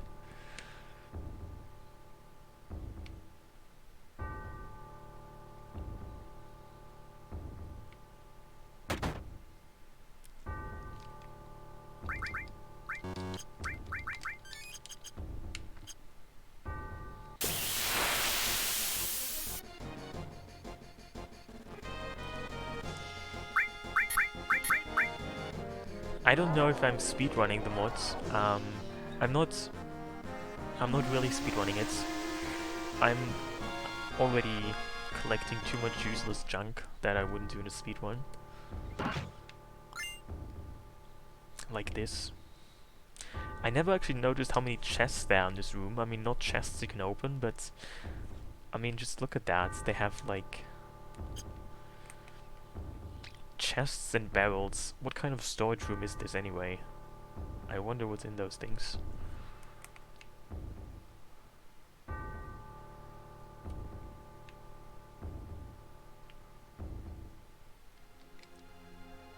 Maybe they just have smaller chests inside the other chests.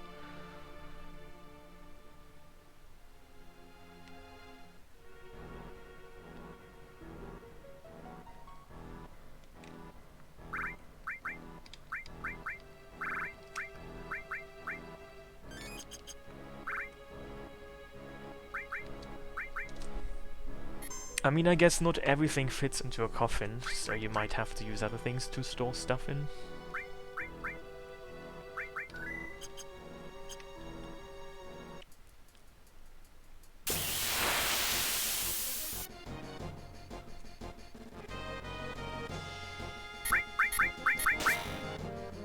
Well, that's a lot of damage. And she's dead.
Did you know that that different countries have different standards as to whether they mostly use coffins or caskets? You know, there's a difference. Like coffins are those more like octagonal things, like the ones you saw in the Shinra Mansion basement, whereas caskets are usually just rectangular. And apparently, each country has like a standard on which is the most common type of storage for human dead bodies. And like some countries are clear casket countries, whereas others are more coffin countries. And that's like a cultural difference.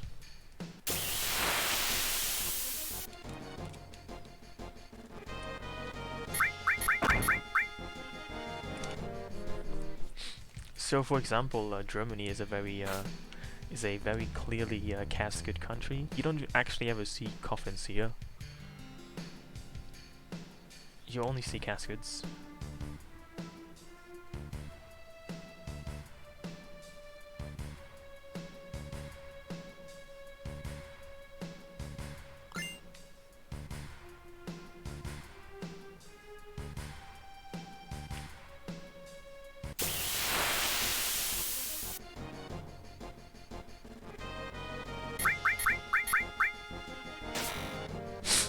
Plastic bag.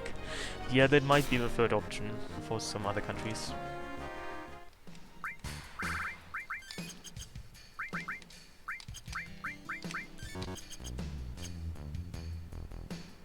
I mean, to be fair, coffins look more dramatic. Like they look grander and more theatrical than caskets.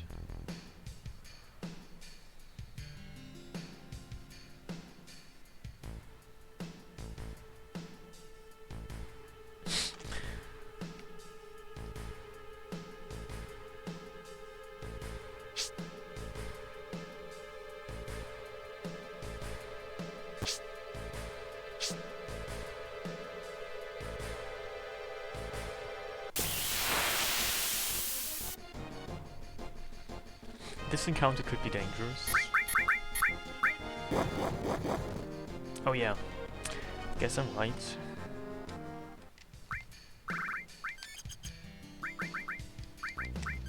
I'm also still not entirely sure how I actually intend to kill the Materia Keeper.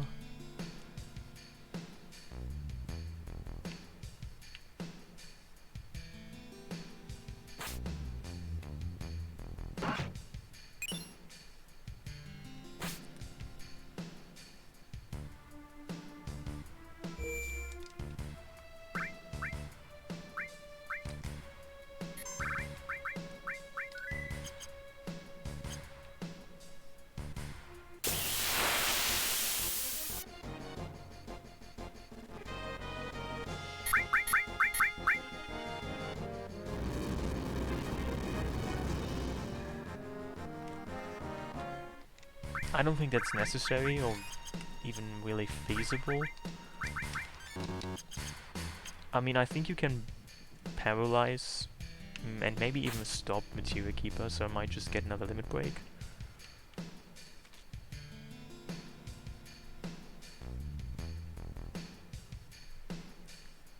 And once Materia Keeper is either paralyzed or stopped, I can just kind of easily kill it. I don't even need poison damage for that.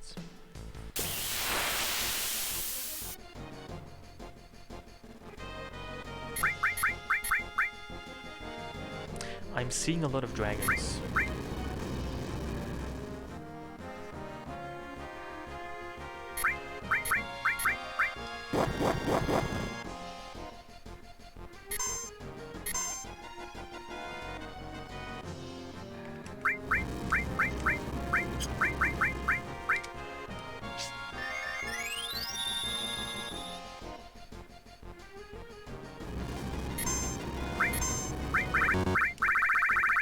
Well, it's a perfectly fine topic, isn't it?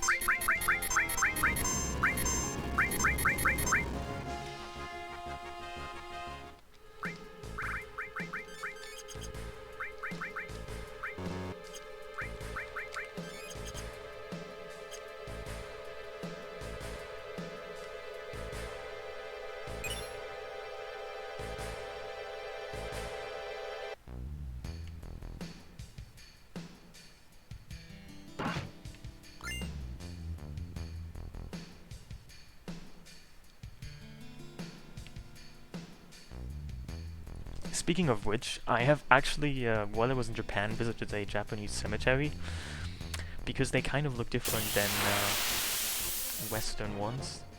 They have like different shaped graves and tombstones, and generally speaking they look more appealing. Like, they're more like parks that you go to and take some snacks and enjoy them, while you're surrounded by the beautiful tombstones of people you have no idea when they died, or where they were, who they were.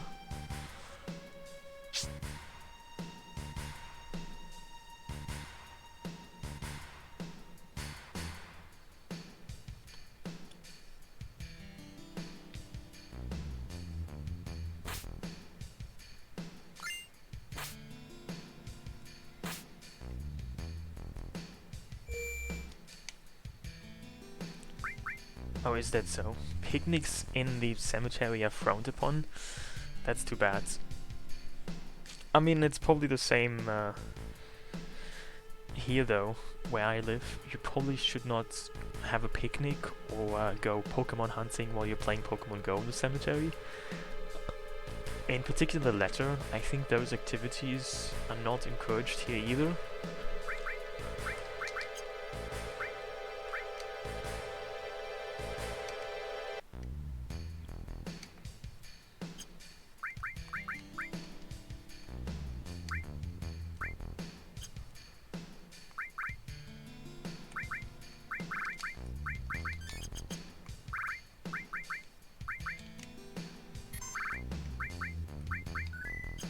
I don't think this will work. I probably need to get a limit break.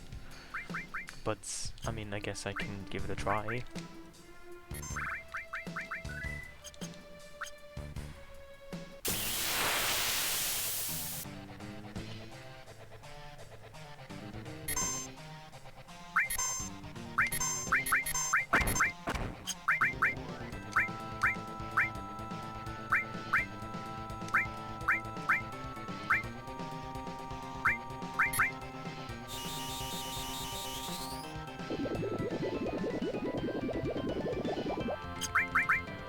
Yeah, this is weaker than I thought it would be.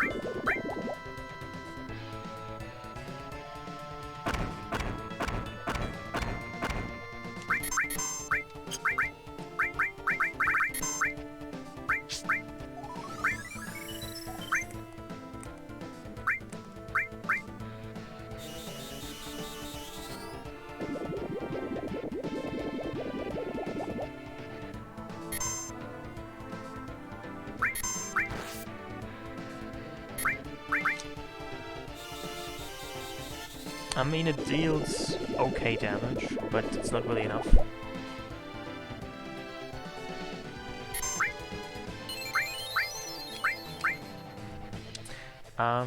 Yeah, this is not working out.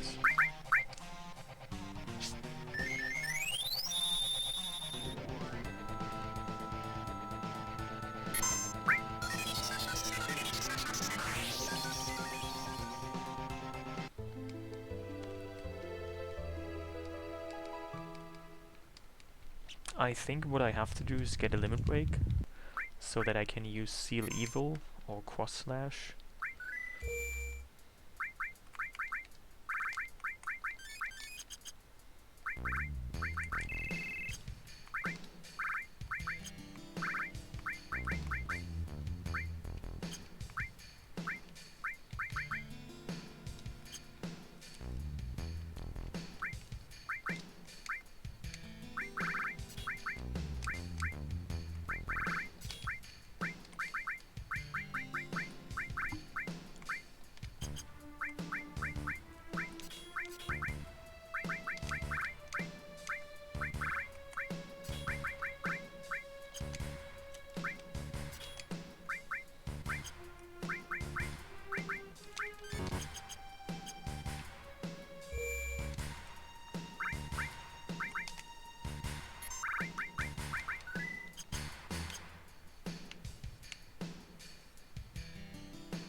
These enemies are annoying because they keep using this paralyzes attack first.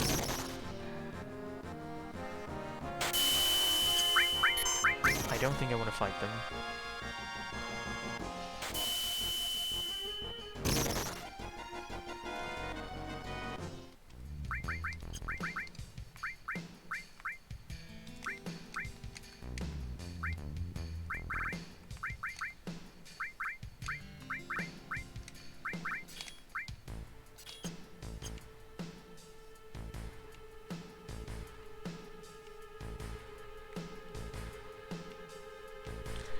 I mean, unfortunately, in normal gameplay, enemies don't just happen to be your friends and allies. You have to probably play somebody's mods for that to happen. Dude, I don't like that. No, she's dead. That's like too much damage.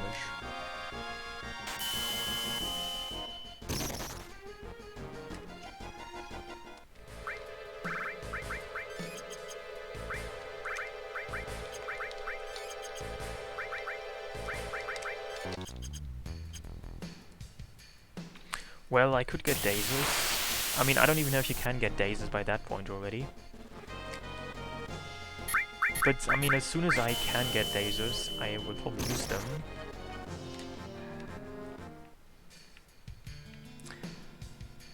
I'm just not sure, though, if you could actually get dazes by this point, because the enemies you normally get dazes from is Afterbone Village, where you cannot go to yet.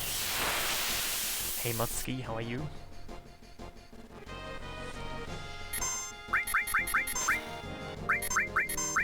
Okay, maybe I don't die this time, that would be really nice.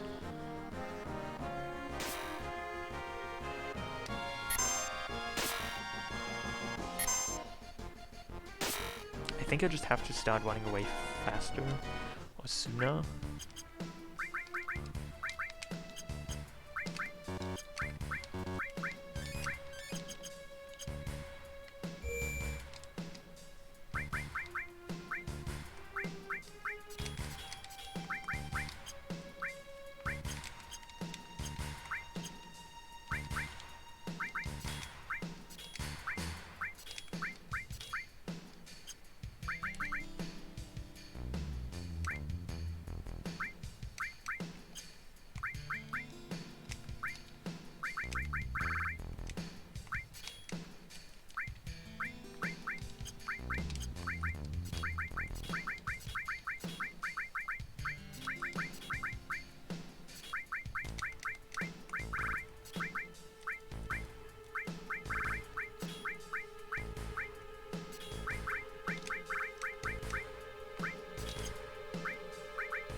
Is freeze actually stronger than commit?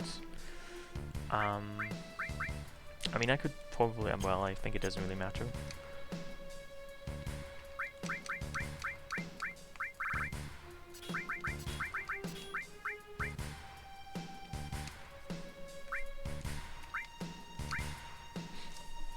What is the strength of commit versus freeze?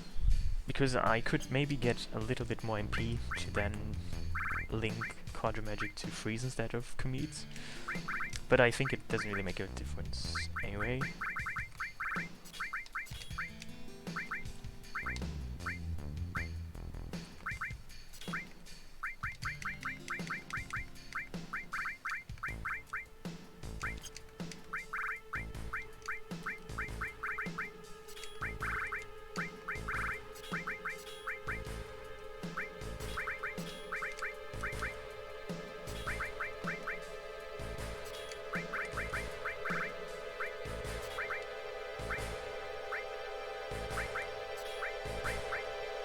Oh, that actually is quite significant, though.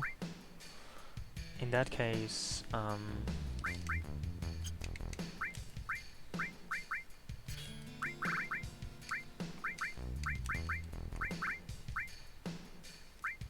is this pre-recorded from 2017?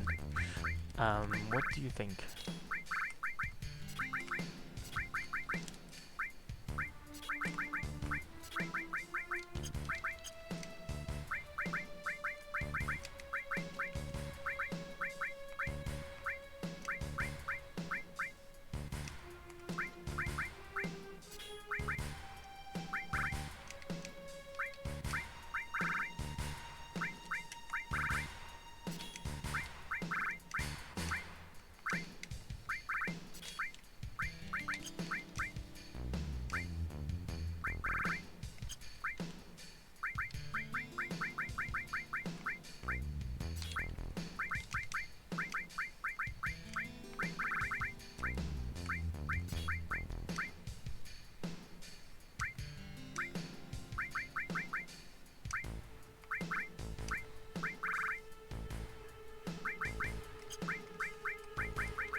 So all I need right now is to get a good opening, and then I should be set.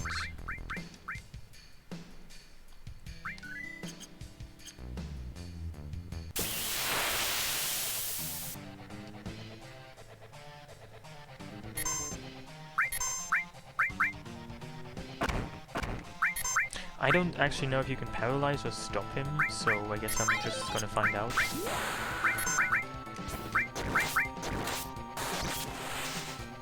Oh, this works. That's good enough then.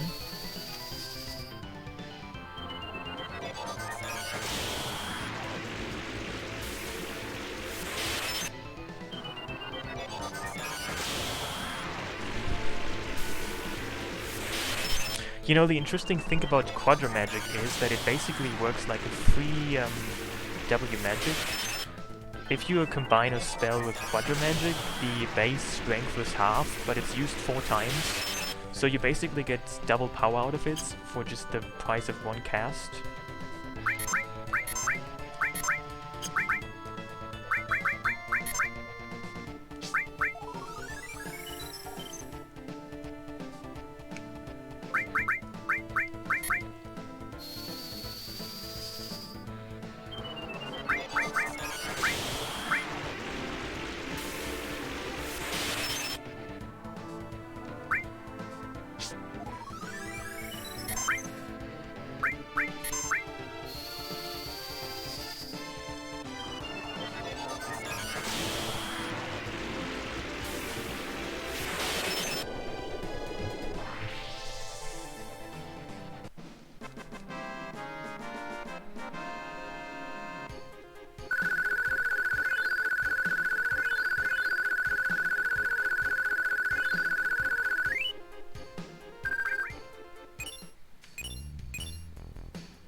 Maybe I should save, just so I don't die to those random encounters. I mean, leveling up increases your HP and MP up to level 30, at which point your HP is maxed at 270 and your MP is maxed at 90. And your level is still used in the damage formulas, so I mean, if you go to level 99, you'll still deal more damage just because your level is used in physical and magical damage formulas, but your stats will not increase. I mean, also your level is used in formulas like steal chance, manipulation chance, magical hit rate and stuff like that. So it's not completely useless to level up.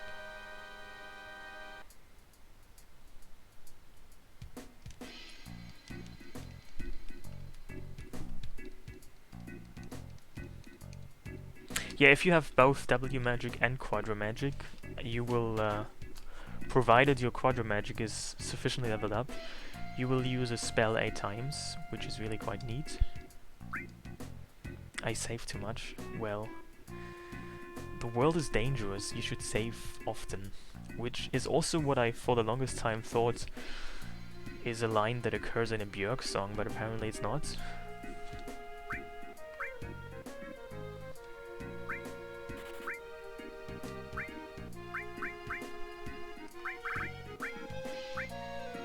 Why do I even buy this stuff? I don't really need that.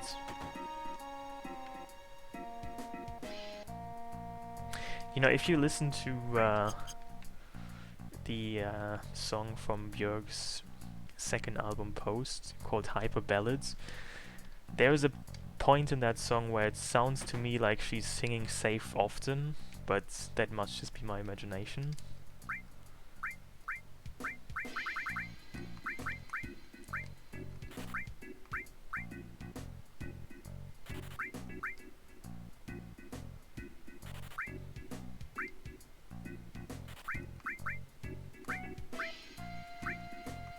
Why do we even buy stuff? I mean, I can duplicate stuff with W item.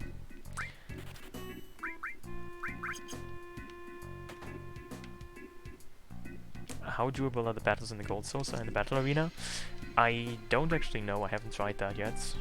Probably not very, because you have too little HP, which is probably the main issue there. I don't think it's very much doable to really go very far there. Sources are actually disabled, so you actually start out with 99 sources, but as you can see they're grayed out, which is kind of pointless to even have them, but maybe that's the point of giving you them, so you can marvel at them and see how useless they are now.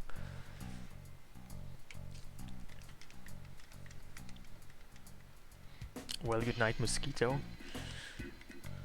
I hope you dream of many exciting knock-knock jokes.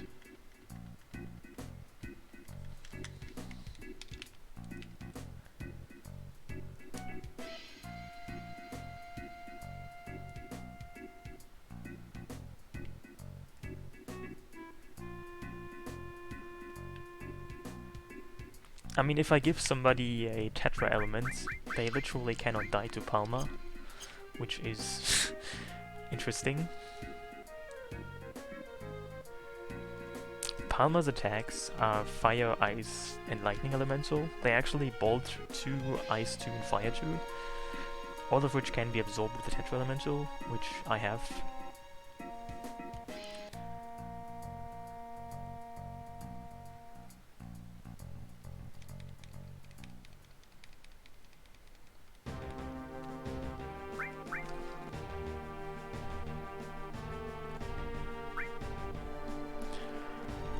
You know, the strange thing about dreams is that dreams can put you in a strange mood. Like, even if you dream about something completely irrelevant, something that seems petty to you, because of how your brain processes dreams, if you wake up from a pointless dream, you can have a completely changed outlook on life, to some extent at least.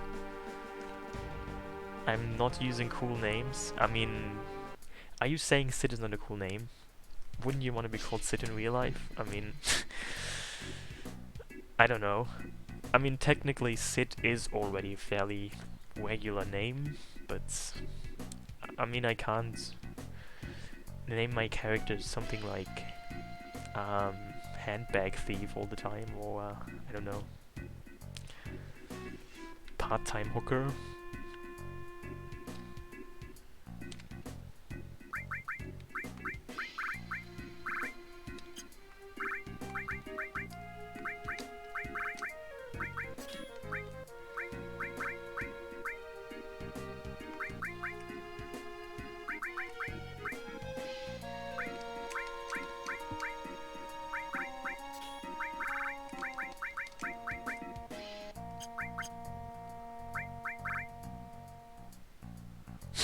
Moon Unit and Dweezil. To be fair, those do not seem that outrageous to me. I mean, also in the English language you apparently can use those names and nobody finds it that... I mean, at least in America nobody finds it that strange. But like in other languages, you cannot just use random nouns to give to your children as names. That just doesn't seem to work as well here.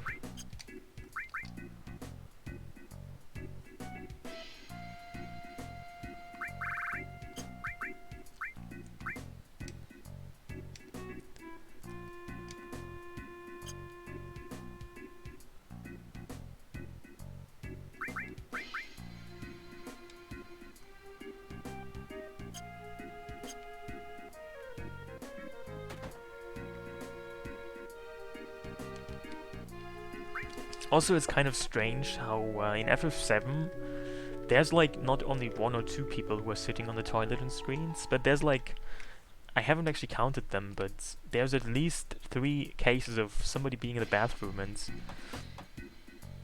like you being able to interact with them. What kind of, I mean, what is that even telling you about the game or the world or whatever? Like, does that happen in real life often enough for it to occur at least 3 times in this game?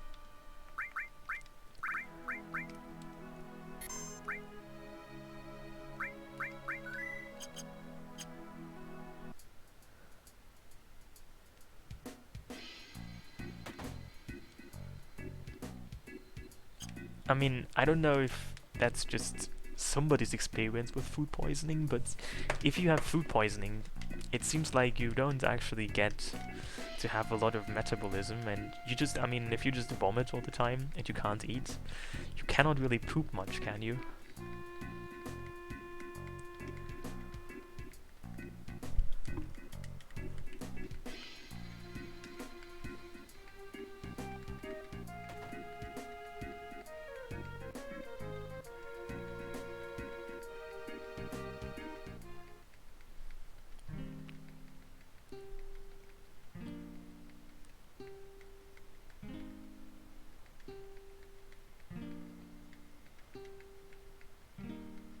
Yeah, I guess that might be true.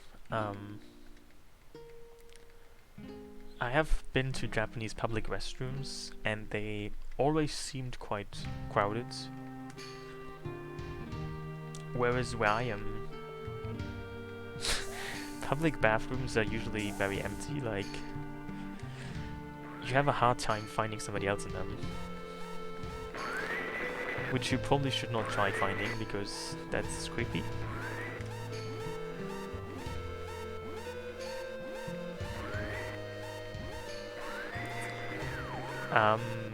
They do have both, why would they not have? But I guess what you're referring to is that in the bathrooms, in the actual physical bathroom stalls, they do not provide paper towels sometimes. So you have to bring your own paper towels essentially.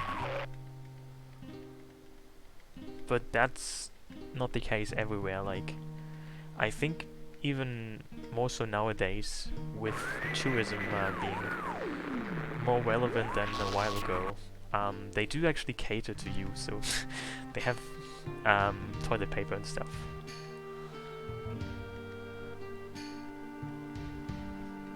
I did not stream for like years, that's correct.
I didn't want to cast that.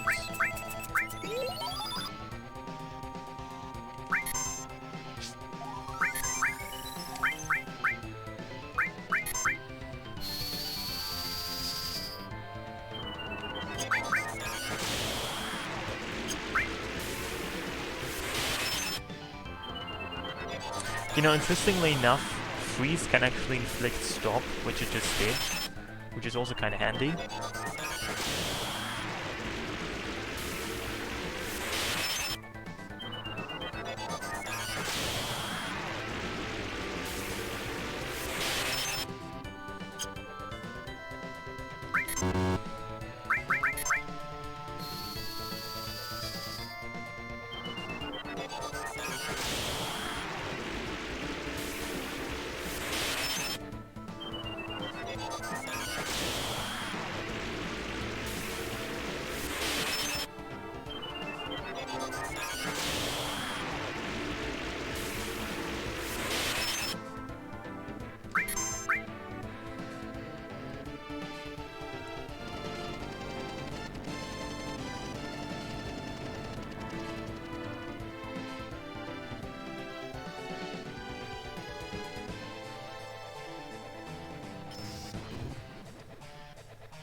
I mean, Palma isn't even difficult. The next dangerous boss, I think, is in Temple of the Ancients.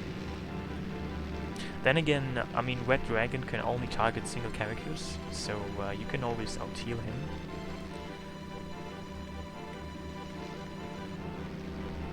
I mean, what's probably more interesting is if I'm gonna fight the encounter for the nail bats, the two ancient dragons in the pincer attack.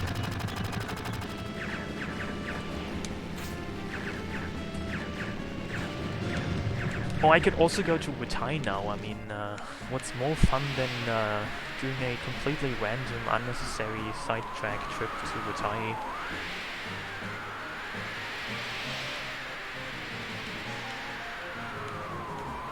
Maybe I should first get Juffy though, because otherwise there's no point in doing that.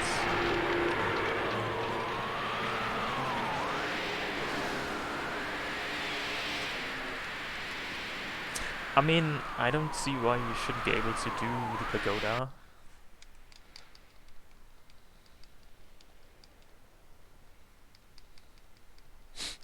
I mean, going to Wutai at this point is kind of like doing it on your first playthrough, because it's gonna be like difficult.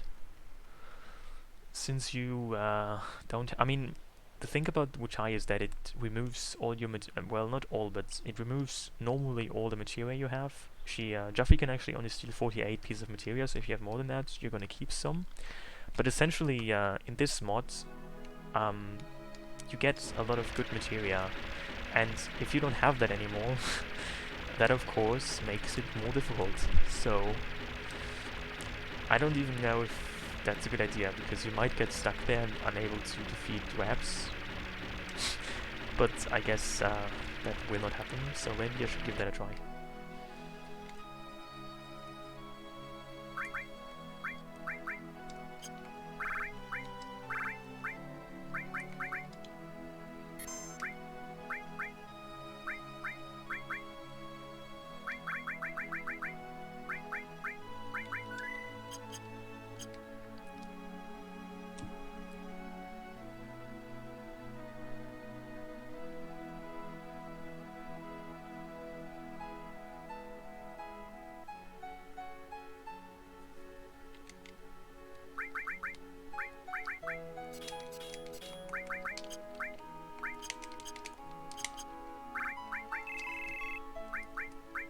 I mean, I could use my fancy new characters.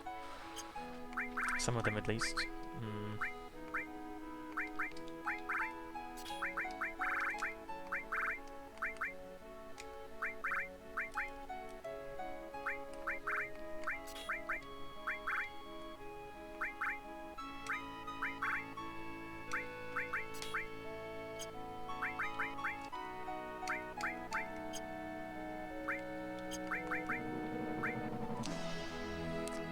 what is that? Is that a Sephiroth play? Oh yeah, that's that's kind of exactly what I thought it would be.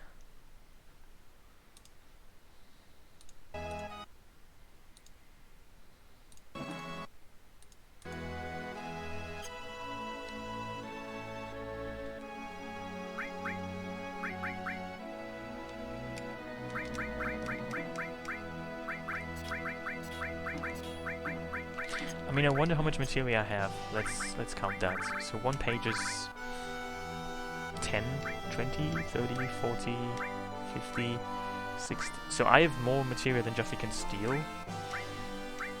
Now the question is, which of the materia I have I will keep.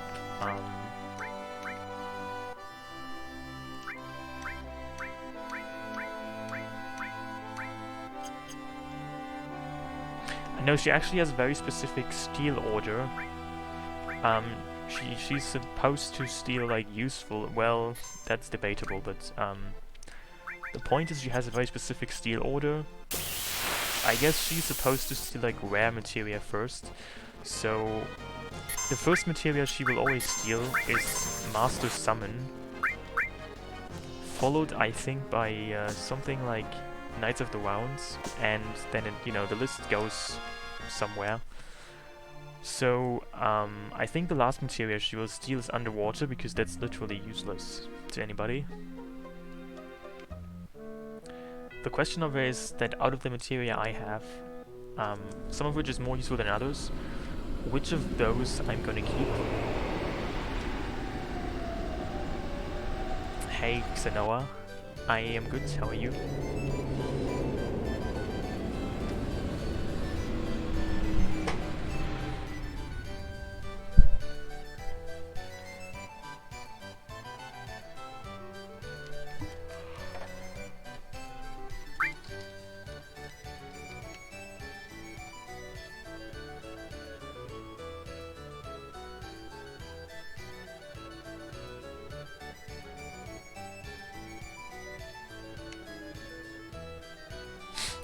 If I were a materia thief, which materia would I steal first? I mean, isn't Juffy trying to bring back Glory to Wutai? So maybe she should actually somewhat focus on which materia sells for the most, so she can actually get rich from stealing and then selling materia. So maybe you should factor into how much AP is on the materia. I mean, if you steal mastered all materia, that's 1.4 million gil, so that might be a good idea to steal first.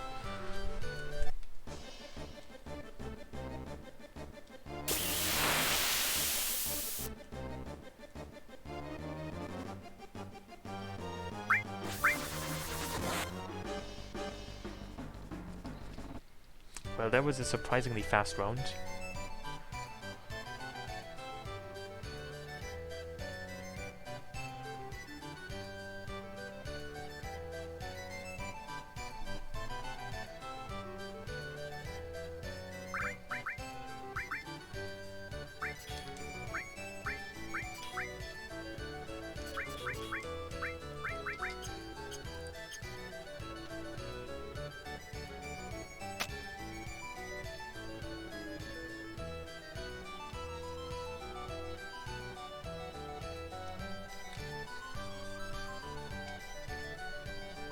How does mastered materia show up visually in the world? That's a good question, I never actually thought about that. I mean,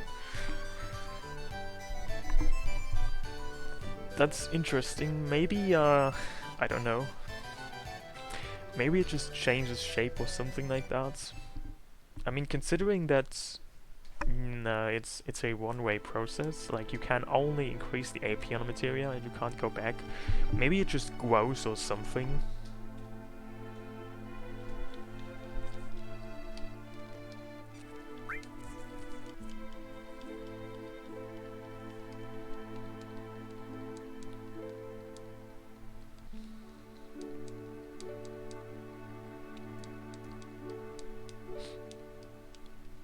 Or maybe it's like cheese, and at some point it just attains a very strange widget smell. Maybe materia literally is cheese, and you can eat it.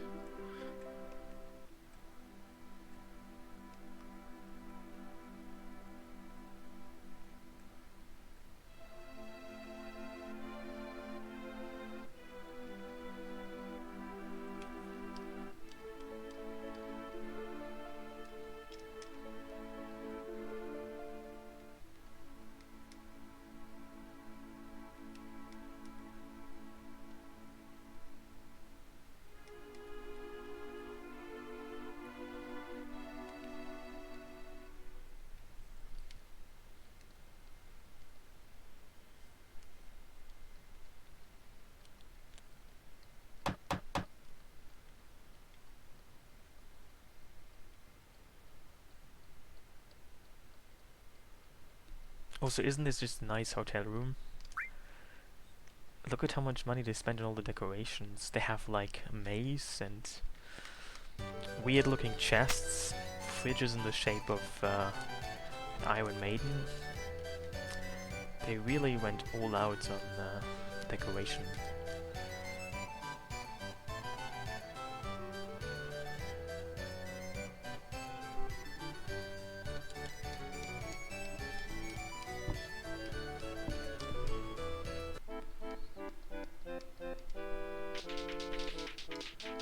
Speaking of which, they have like theme restaurants in Japan, and I actually went to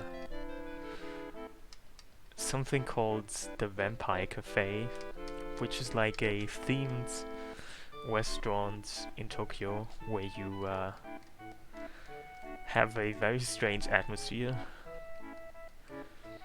and somewhat not terrible food actually. No, I didn't go to a maid cafe, but I went to a cat cafe, which apparently is not such a great thing to do, because as I realized, like, I mean, it sounds kind of cute, but that cat cafe was like, there were too many cats in too little space, and it was I mean, it probably wasn't good for anyone involved.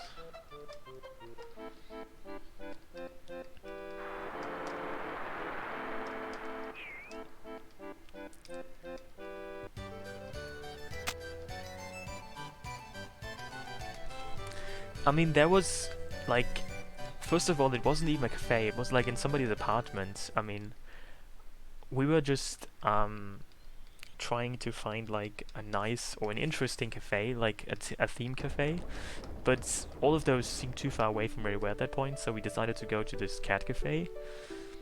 And I mean, first of all, I mean, the funny thing is, in that apartment, it was like in the fourth floor of something of an apartment building, and like the entire building had like themed animal cafes. There was like a ferret cafe a few floors below that, and like I don't know if they all belonged to the same person, like to the same landlord or something, but they had like only animal themed cafes in that building. And so anyway, once we took the elevator to get to the level of the cat cafe, you could already tell it smelled kind of strange. Like, I'm not sure what it smelled like, but it didn't smell good. And there was a strange looking woman who had the I don't know what to call it, like she looked a bit like a brothel gang leader. Only she worked in a cat cafe, not in an actual brothel, but maybe that's the same thing anyway. So she was kind of rude, like she told you in a fairly rude way to take your shoes off and to do those things and whatever.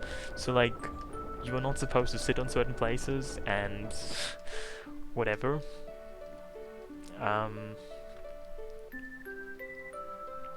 And it seemed like she had just too many cats. Like, she was living in like a, I don't know how big the space was, but like maybe like in square meters, I would say like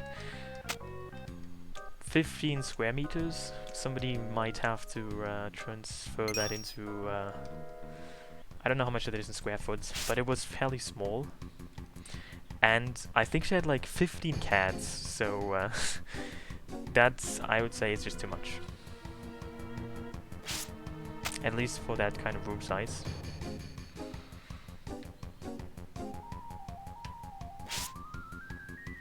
Yeah, I mean, she probably was connected to the underworld. She gave off that air, I think. And I mean, all you could really do is like, you could pet the cat for free. You could also actually buy cat food, with which you could then feed the cats, but you had to pay extra for that. And most of the cats were still very young, And actually, apparently, you could adopt those pets. So that might have been a second stream of income for that cat brothel lady.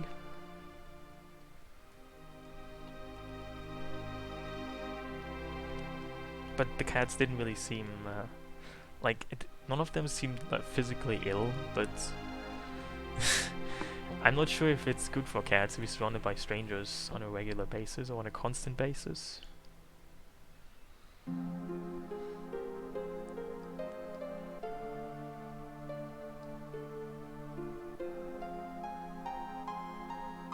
I mean, I guess having less than 4 legs is more common than having more than 4 legs. For a cat, at least.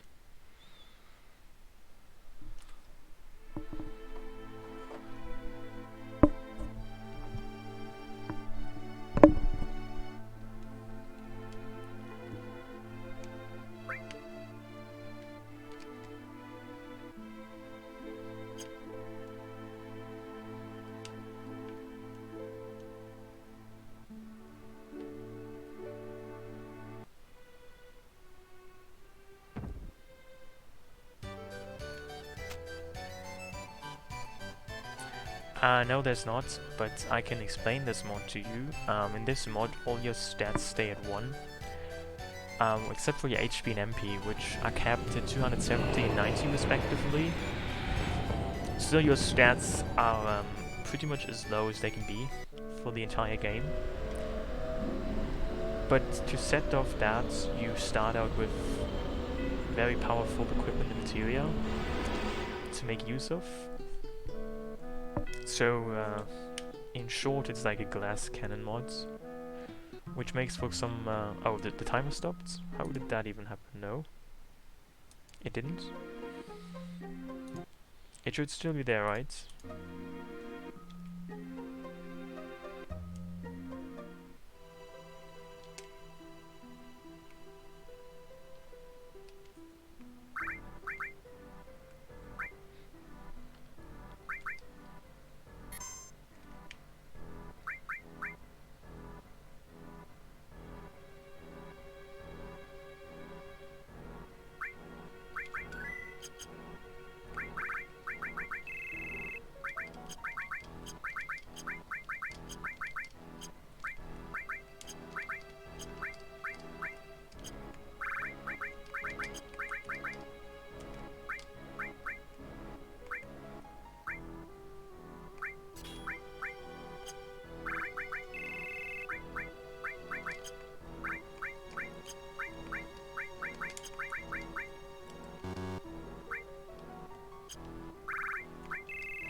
That's a good question. Something probably personal, or maybe phone age system. That's as far as I would go as well.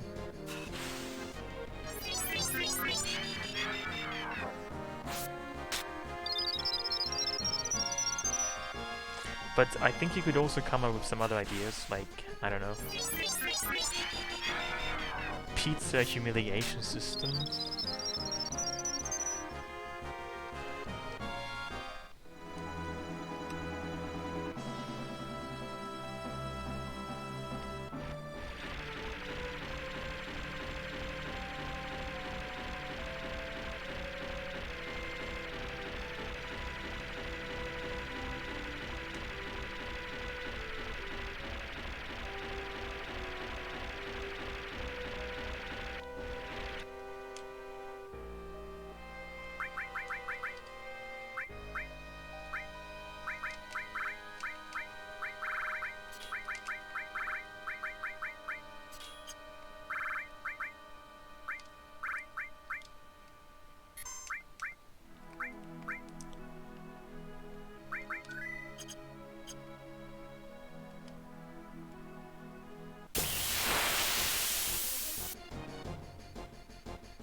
Maybe I should actually still take Tifa though. I mean, since I already have the power cell now, I can just combine it very nicely with the curse ring.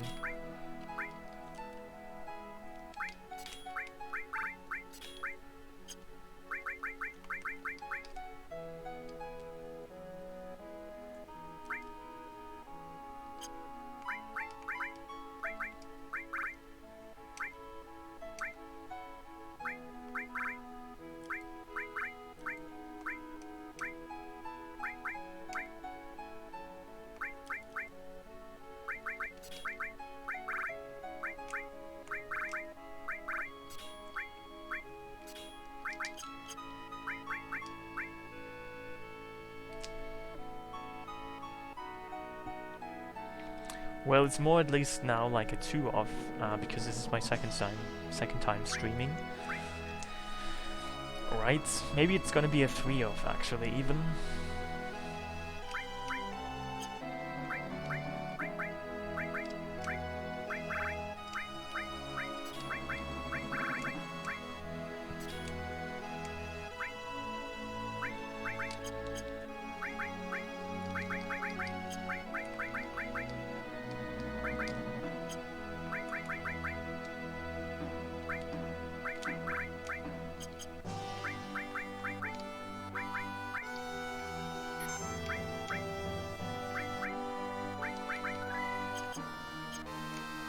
Yeah, it seems like you already missed one stream. So basically there's 2 points at which a Juffy scene can trigger. Either by this place, or if you somehow skip this, which you can. If you open the menu on the right frame, then it's gonna happen in Wutai when you enter the town, which you cannot skip. Maybe it's actually beneficial if I try to skip this. Because then I can keep stuff like my enemy way materia until I get to Wutai.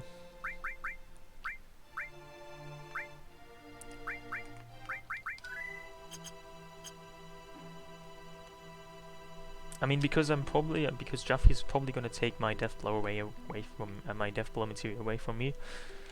I don't think I want to keep that. Okay, that should be it.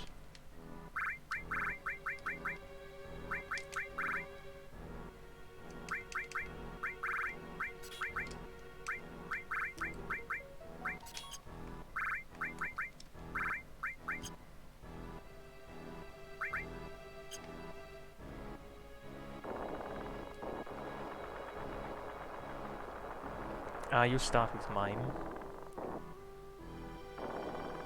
Yeah, it's the same as the one that you normally get there, only that the field, the screen, looks slightly different, like the wilderness screen. It looks like a little bit different than the one you would have gotten there. A-triple-E. So essentially what this mod does is, as you can see, my characters have garbage stats. That's what this mod does.